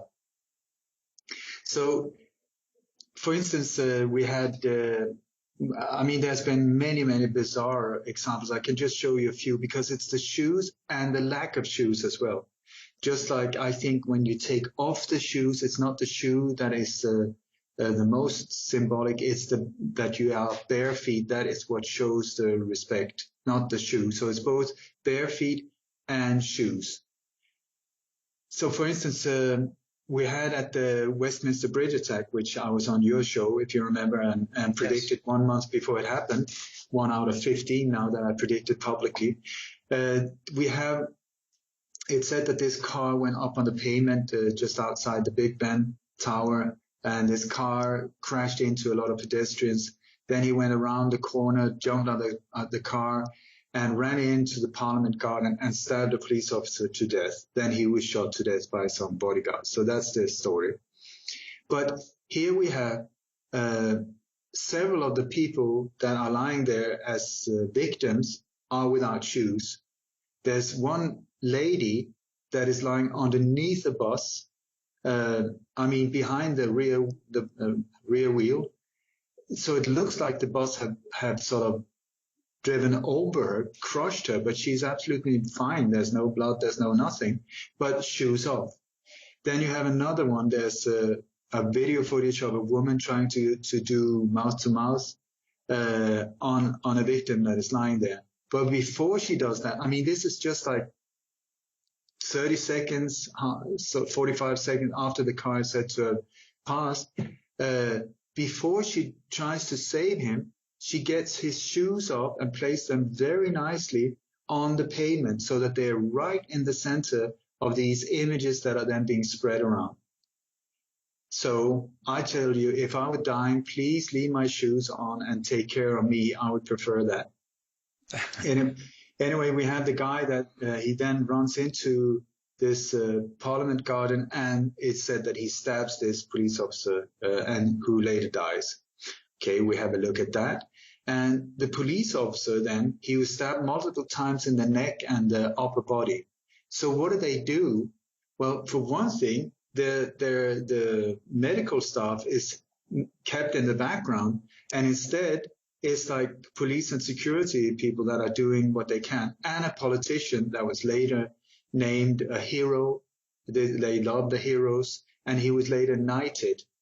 This guy, and he was very central in other operations, also similar like mass shootings in Tunisia, I believe it was, where there was a lot of British tourists that was killed. Then he was very close to that one. And also his brother is said to have been killed in the so-called Bali bombing in Indonesia. So very central. Look at how these people are very central in different operations. Anyway, so if you didn't know, if somebody has been stabbed in the neck and the upper body, take off his shoes and lift up his feet so that all the blood comes down to the areas where the body is punctured. That is very, very good medical expertise advice, I would say. But here we have, they're holding up these feet, and people are surrounded looking up at the feet almost like a religious relic, like a painting. And you can hear the angel choir in the background, and all of them or several of them are looking at these bare feet like, hallelujah. It's beautiful. It's beautiful. And then there was the very next morning on the morning TV in England, there was this guy invited who had done everything he could to save this police officer, they say. I've checked all the footage from the site. I've never seen this guy before in my life. He was not there at all. But it said that he tried everything he could to save the police officer, and while doing that, he lost his shoes. Okay, so the very next morning he was in the studio, and how did he turn up? Bare feet, barefoot, no shoes. I don't know about you. I think if I lose the shoes one day, it's the first time on national TV, maybe put on another pair. Would that be an idea? Or put on a pair of socks or whatever. But instead, these shoes become part of the interview. So it's the shoe. And then So when we start looking at these things, it just gets to a ridiculous level where these shoes are. And it's not only that the shoe is there, but sometimes it's come to a point where the shoe is sort of like the centerpiece of the image. You know, you have like a drive-by shooting, a nightclub in Manhattan, and the only image is of a Nike trainer. You got the Las Vegas shooting, the icon of hope was a boot, you know, with the American flag on. You had the New York Times, the image they had from the Las Vegas mass shooting was a puddle of blood and a shoe next to it. And it's just over and over and over and over again. And I recently did another one. And right after that, there was a New Jersey Art Festival shooting. And what's there? It's the whole area is cordoned off. There's nothing except a pair of shoes inside the cordoned off area. Nothing. No police cars. No, there's just a pair of shoes there. So also, I want to say that many times when we see maps of alleged attacks, you know, like these are the attacks in Europe. And so I've been on location on most of these places myself because I try to stop these things. But when you look at the maps, it's the same with also illegal immigrants coming into the U.S., dying in the desert and so on. Check out how they make the maps. They make the maps very faded in the background, and then all the dots for the alleged attacks are like blood stain. So it looks like a blood spatter pattern instead of a map. You will see this gets repeated over and over again. Plus also, we got all of these alleged attacks in Europe. I have no idea about 80% of them, and I have followed this real close for many years. So I would say 80% of all of these dots are just added there for special effects, you know, back into the fear mode, because it's all based on this old Roman template: problem, reaction, solution. The people in power positions, the so-called elite, the elite few, the only way they can control us is through fear. They need to control us, because if we understand how few they really are, how powerless they really are, how weak they are as people, as persons, we would just laugh or chop them up in small little pieces and feed the dog. It's like they had to do this for their own safety and to be able to pull this massive psyop off, which is called the New World Order. And the only way they can do that is through fear. So they secretly create problems like mass shootings, like school shootings, like alleged terror attacks, like virus scares, like financial crashes, these type of things. The reason they do that is to get us into an emotional just, oh my God. And then because they want us emotional, an emotional reaction where we don't think, we just go into reaction and we just say, oh my God, something needs to be done. Something needs to be done. Protect me, protect me. And then we turn towards the people we think are there to protect us, not understanding that it's actually them who are doing it to us. And then we say, whatever it takes, just, I'm so afraid, save me. And they will then serve us the solution, which is all the time the same, and something we would never, ever have accepted had it not been for the problem, reaction, solution. And so they go emotional, they go for women and children, teenagers, because that is where the emotions are. Old geezers, no, doesn't really work. Sometimes animals can do it, or if they're men, there would be priests or preachers, you know, these type of things where the emotions are there as well. Sometimes they go like veterans, they like that one, or they also done variation with handicapped people, disabled people, but that didn't really work out. There's not enough compassion in the world, so they are back to women and children. It's interesting because with the Parkland situation in Florida, it was very clear that their target audience was the teenage audience, the younger folks in school, high school, maybe the beginnings of college. So they're trying to bring those people into the fold, right? So that's part of the conditioning, so that they would have teenage spokespeople, and they would present to the media. They would be on talk shows. They would go give quote unquote testimony in Congress and stuff like that. So it's very slick the way they go about it, Oli. They select their audience, and then they really target that audience to try to hammer home the conditioning. That's what I noticed with Parkland. And Parkland is another one I predicted 2 months before it happened. And that one is just whoa, it's got everything, all the ingredients, including clues for upcoming attacks, which I went out and warned about both in Dallas and Austin. It's that one's got the whole setup. And here you have like these young teenagers who are on standby. There's like 4, 5, 6 main characters. One of them, David Hogg and Emma Gonzalez. And these people are like, they have been prepped for this whole thing, standing behind the curtain, waiting. Boom, boom, boom. The alleged shooting takes place, and in on stage there are these teenagers, and suddenly you have this whole wave of empathy from teenagers saying, we can do it ourselves. Nobody is helping us. Let's do it ourselves. And this is where it becomes dangerous, because this is beautiful. I think it's beautiful when whoever reacts and want to make a difference in the world, but they're being hijacked here. That's the whole thing. They're being hijacked into an agenda that is way above them. They have no idea what's going on. Yeah, they're being duped. They're being totally duped. So it's really awful, because, like I say, I think it's wonderful what they're doing. So one of the things after the Florida one was, it happened on Valentine's Day. They love these days. It's always Veterans Days or Patriots Day or Valentine's or Remembrance Day or the National Day of different countries, or you also got Halloween, these type of very specific dates. Also, the 22nd of the month is targeted.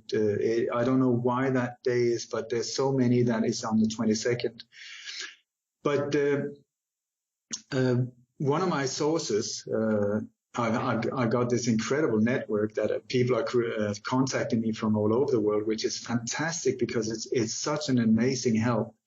Anyway, so there was this person who contacted me and said that asked about this whole March for Our Lives that followed the shooting. The shooting was on the 24th of February. No, sorry, the 14th, which is Halloween is the 14th, isn't it? Valentine's Day, you mean? Yeah. Yeah, I think it's the 14th, yeah. Yeah, exactly. So it was on February 14th. But then on March the 24th, I believe it was, there was this incredible march in Washington, D.C., the capital of the U.S., with hundreds of thousands of participants. And it was only a little more than 1 month later. So I was like, that is pretty impressive. I have to say that is well done. And especially since it was these teenagers that just happened to get the whole thing going and put together so fast. And I don't know about you, but like in my hometown, if you want to have a parade with like 2 dogs and a bazoo, like flute trumpet players, you will have to wait like a month or more to get the permission granted just for something silly that doesn't, I'm not asking for top security. I'm not asking for hundreds of police. I'm not asking for shut off streets in the capital city, the whole thing with traffic problems, whatever that, extra police, traffic police in all the hotels with bookings and all the buses, all of these things. I'm not asking anything. I'm just like a permission to play a trumpet on the plaza, the local plaza. So here we started checking up what was going on. And it turns out that to get a permission like that, a permit like that for a march like that, it normally takes a minimum of 180 days. So how was it possible for these teenagers to pull this one off in just a little more than 4 weeks, 5 weeks? Major question mark, because if If that is the case, that it takes 180 days, then, ladies and gentlemen, we're looking at a massive smoking gun that will prove to you that this was prepared way before these shots were allegedly fired inside the school. Months and months and months before.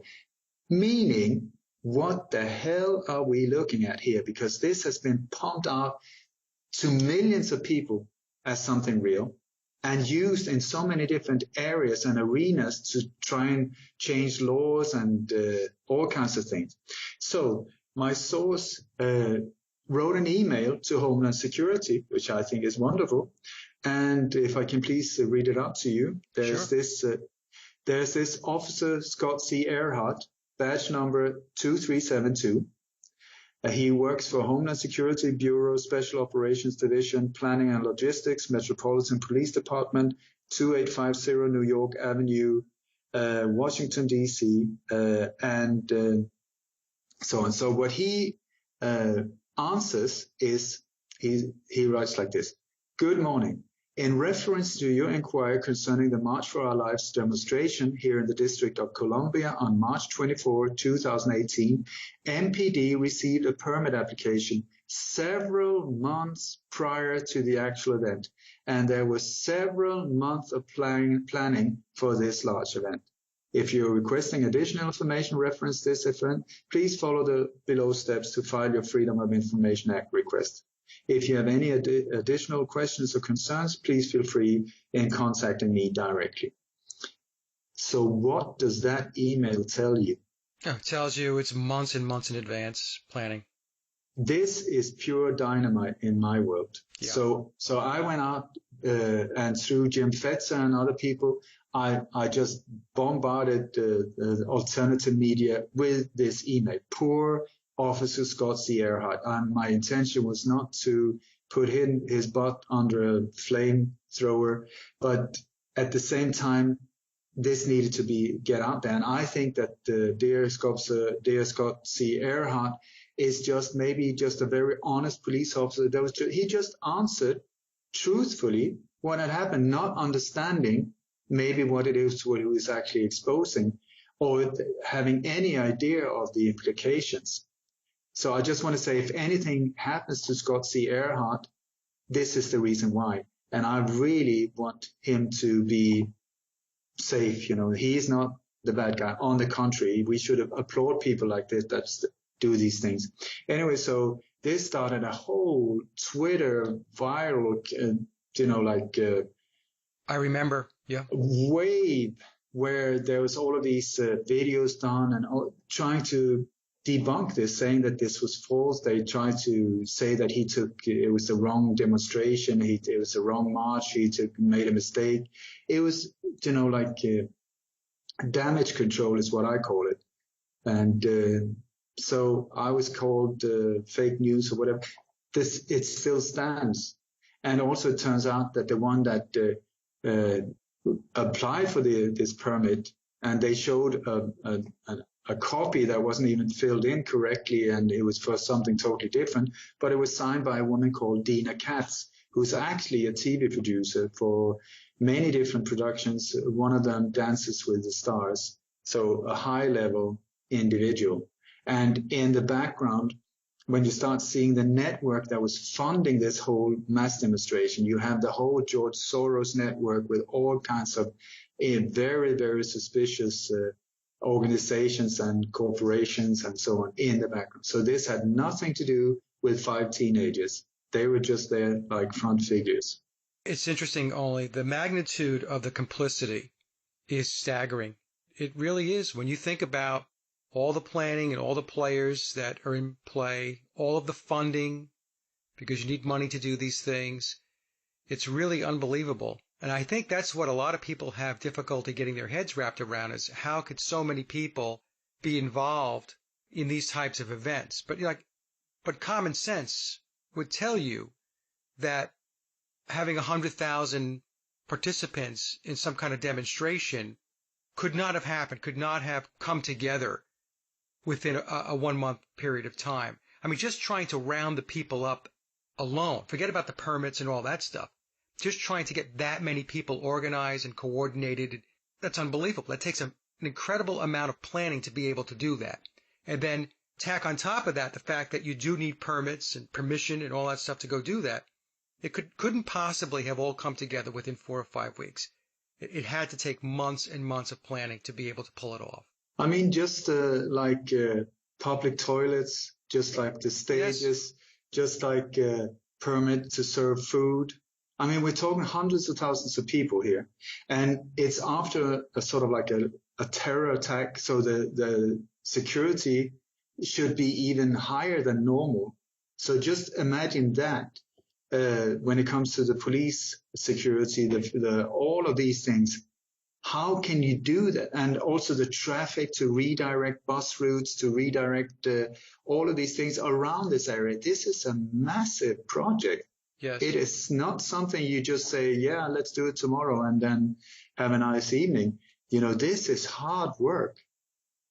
And this is also where you see how it was funded by George Clooney, unfortunately Oprah also, and many other people were putting in like millions of dollars in this, maybe because they believe in the good of it all. I don't know about Oprah. George Clooney is a representative of the Council on Foreign Relations, so he's deeply in it. But what's going on here? It is much, much, much bigger than what we see. And by the way, how could I predict it like 2 months before it happened if it was not planned? Right. How could someone like me, a farmer brown boy, sort of like totally lost in the world, looking for clues, coming up saying this is going to happen within? How is that possible? It is not. And how it's like 15 now that I predicted, and 2 I know that I stopped. How is that possible? I mean, the chances are astronomical if it is not coordinated.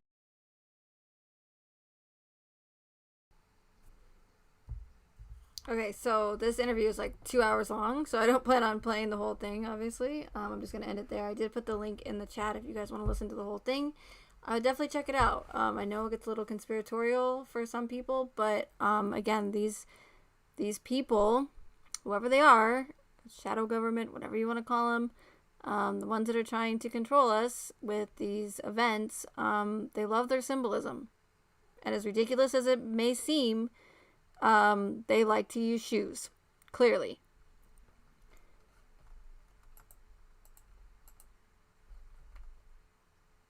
So I want to read this out of this article real quick because it's pretty interesting.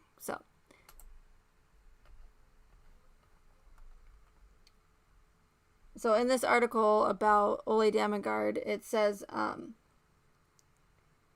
brand identification, product placement names such as Nike shoes and Toyota motor vehicles that are central product placement to false flags illustrate the ancient Babylonian, Zionist, and Freemasonic and New World Order orientation and mission of the designers, funders, and prime movers behind the false flag operation Dual Reality.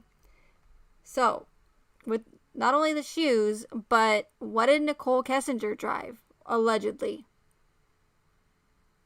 A Toyota 4Runner. For whatever reason, Ole started noticing that in these orchestrated events, like especially terrorist attacks, they like to use Toyota vehicles. Okay? And not only did Nicole Kessinger allegedly drive a Toyota 4Runner, look up the definition of the word 4Runner. It's very interesting, to say the least. With the Summer Wells case, what's this whole thing about a red Toyota truck? So it's stuff like that. Even though Toyotas are very common vehicles, when you see them pop up in these orchestrated events or in these tragic events, especially the ones that don't add up, that's when you need to start like stepping back and taking a look at, the bigger picture here. Look at it from a different perspective and go, Megan and Ole talk to me talk all the time about the symbolism in plain sight and how they love to throw it in our faces. And it's the truth is in the patterns. Okay, so I know that I don't have a lot of facts that I can base my theory off of, but I do have a lot of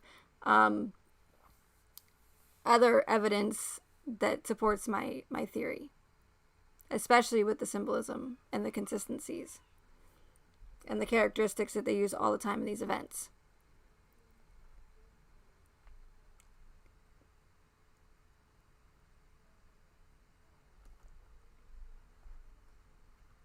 Something else that I found interesting, I was trying to find, while that was playing, I was trying to find the Coonrod footage where Coonrod's walking into the house, but you guys know what I'm talking about. You guys have seen it so many times if you've been following this case forever, or even for a little bit. You've seen the body cam footage when he's walking into Nate's house, and you see the 2 pairs of tennis shoes sitting right on top of the ledge, just prior to walking into his front door.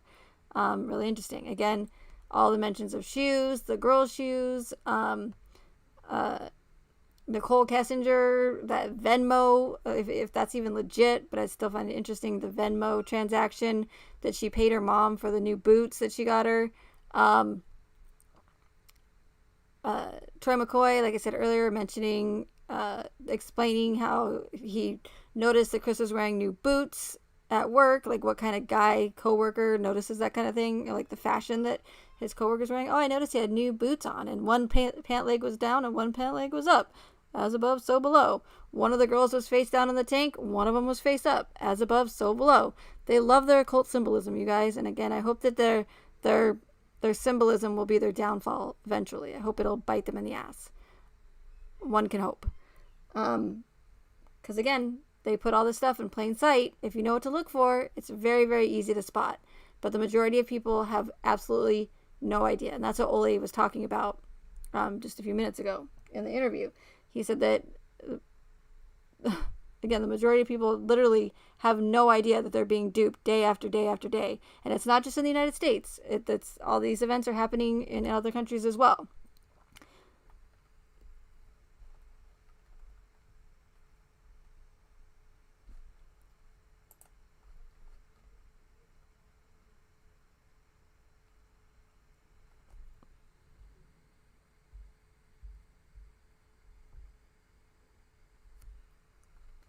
So I went to look up Coonrod's body cam footage,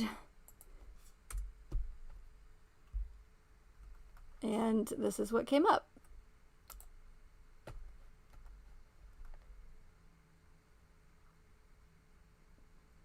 So we have body cam footage from like Colorado, and then boom.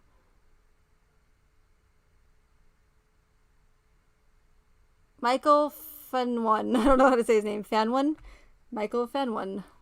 Fanone. Whatever. Look it.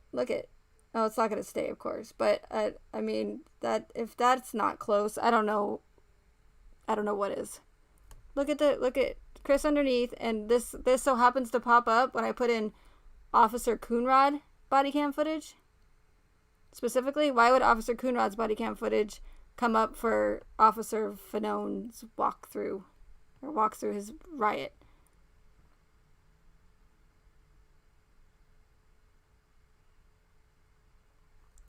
Add a longer beard to him.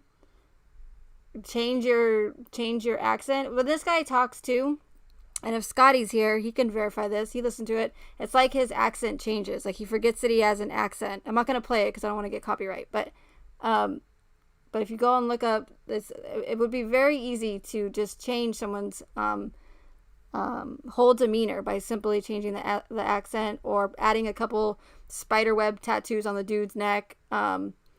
It's anything is possible these days. They like to reuse actors, and they will literally put it again in plain sight, because if someone like myself or anybody else says, oh, that might be possibly Chris Watts, they're going to go, you're a freaking crazy person. And I totally understand that. I get where they're coming from. However, again, if you know how these people operate and you know what they're capable of, they literally throw it in our faces and mock us.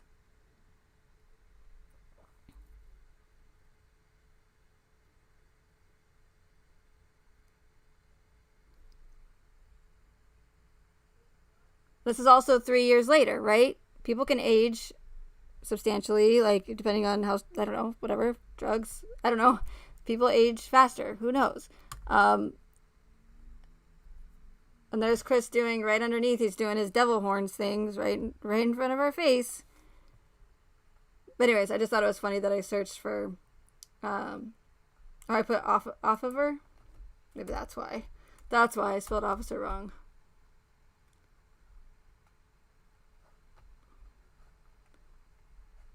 Here, let's just play it for a second here.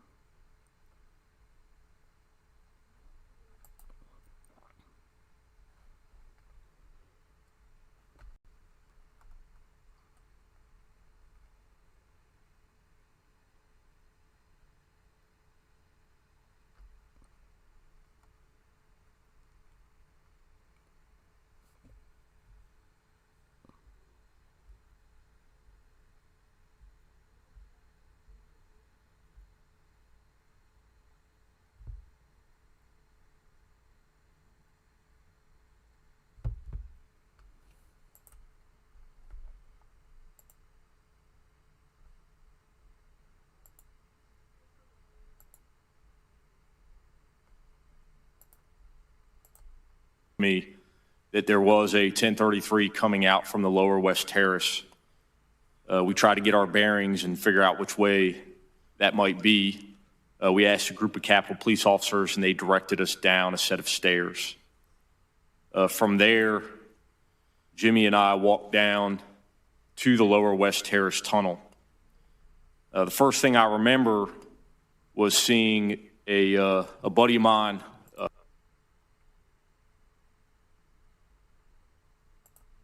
or a buddy of mine, you know, I could just be Chris Watson. I could change my accent real nice like, and I could be this hero police officer. One day I could be a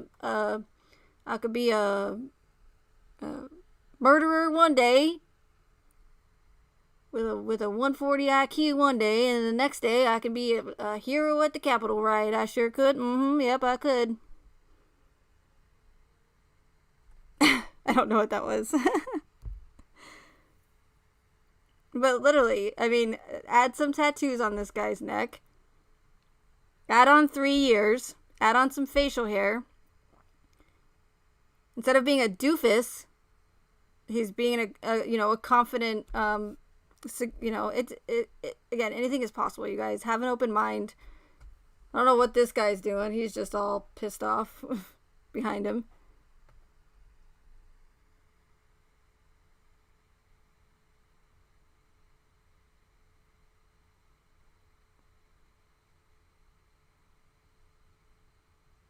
They keep censoring Scotty.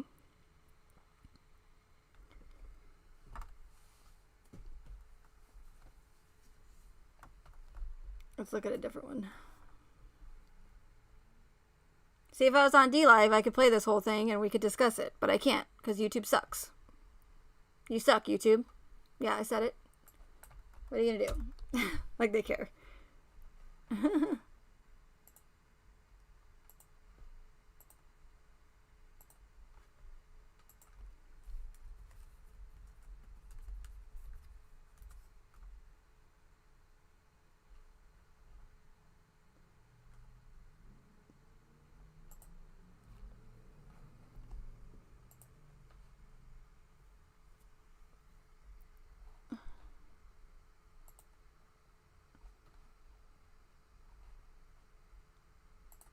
And I really hate commercials. Oh my gosh, again?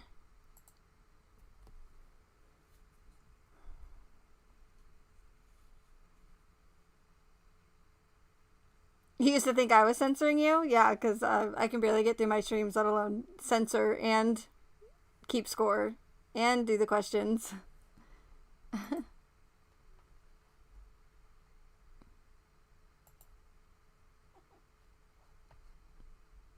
Police Commander Ramey Kyle wiping his face off from the CS gas, going back into the tunnel. Here's what happens when you get closer to the door. Watch this.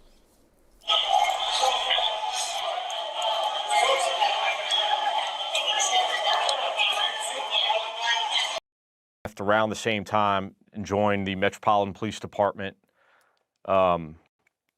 We worked together early on in our career. Obviously, our careers have taken us in different directions. Ray's a commander, and I'm still an officer. But I'm still an Yeah, officer. I I mean, got all these looking tattoos on my neck, at Ray, but I'm a hero. cool, calm, and collected in the midst of that chaos, still able to, communicate with other entities. Anyway, yeah, maybe I can cover this on D Live, but I don't want to get copyright. So, anyway, I just thought that was interesting that I looked up Officer Coonrod body cam footage and that popped up. There is body cam footage in the title, but when I specifically put Officer Coonrod and that comes up, pretty interesting.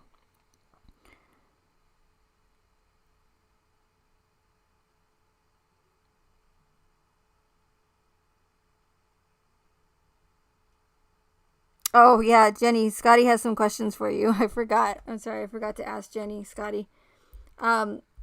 So anyways, I don't know how trivia turned into shoes. Well, actually, I do know how trivia turned into shoes because I asked the shoe question at the end. But I just wanted to do that again and throw some harder questions in there to see if you guys have actually been paying attention to what I've been saying for the past 2 years. You guys did a great job, and thanks everyone for being here. Thank you to my moderators for putting my D Live chat in. If you missed the links to any of the videos, I did put them in the chat, so you can go back and find those if you're interested in looking or listening to that whole interview with Ole Damigard. It's very interesting. He has several other interviews where he talks about it. I'll put Ole Damigard's website link in real quick too.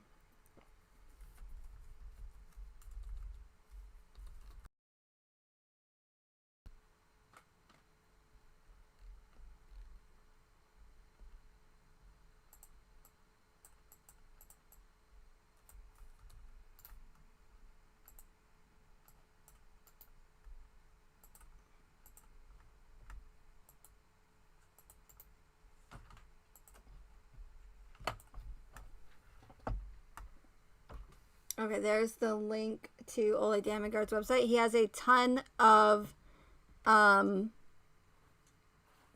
on his website. Some of it you have to be a member for, but he has a lot of free content as well for non-members. So I highly recommend checking out Ole Damigard's website. Even if someone says he's like controlled opposition or whatever, it doesn't matter. They still put out a lot of truth. You just have to, take everything with a grain of salt and think for yourself. So, that being said, thank you again, everyone, for being here, and I'll see you guys next time. Okay, bye.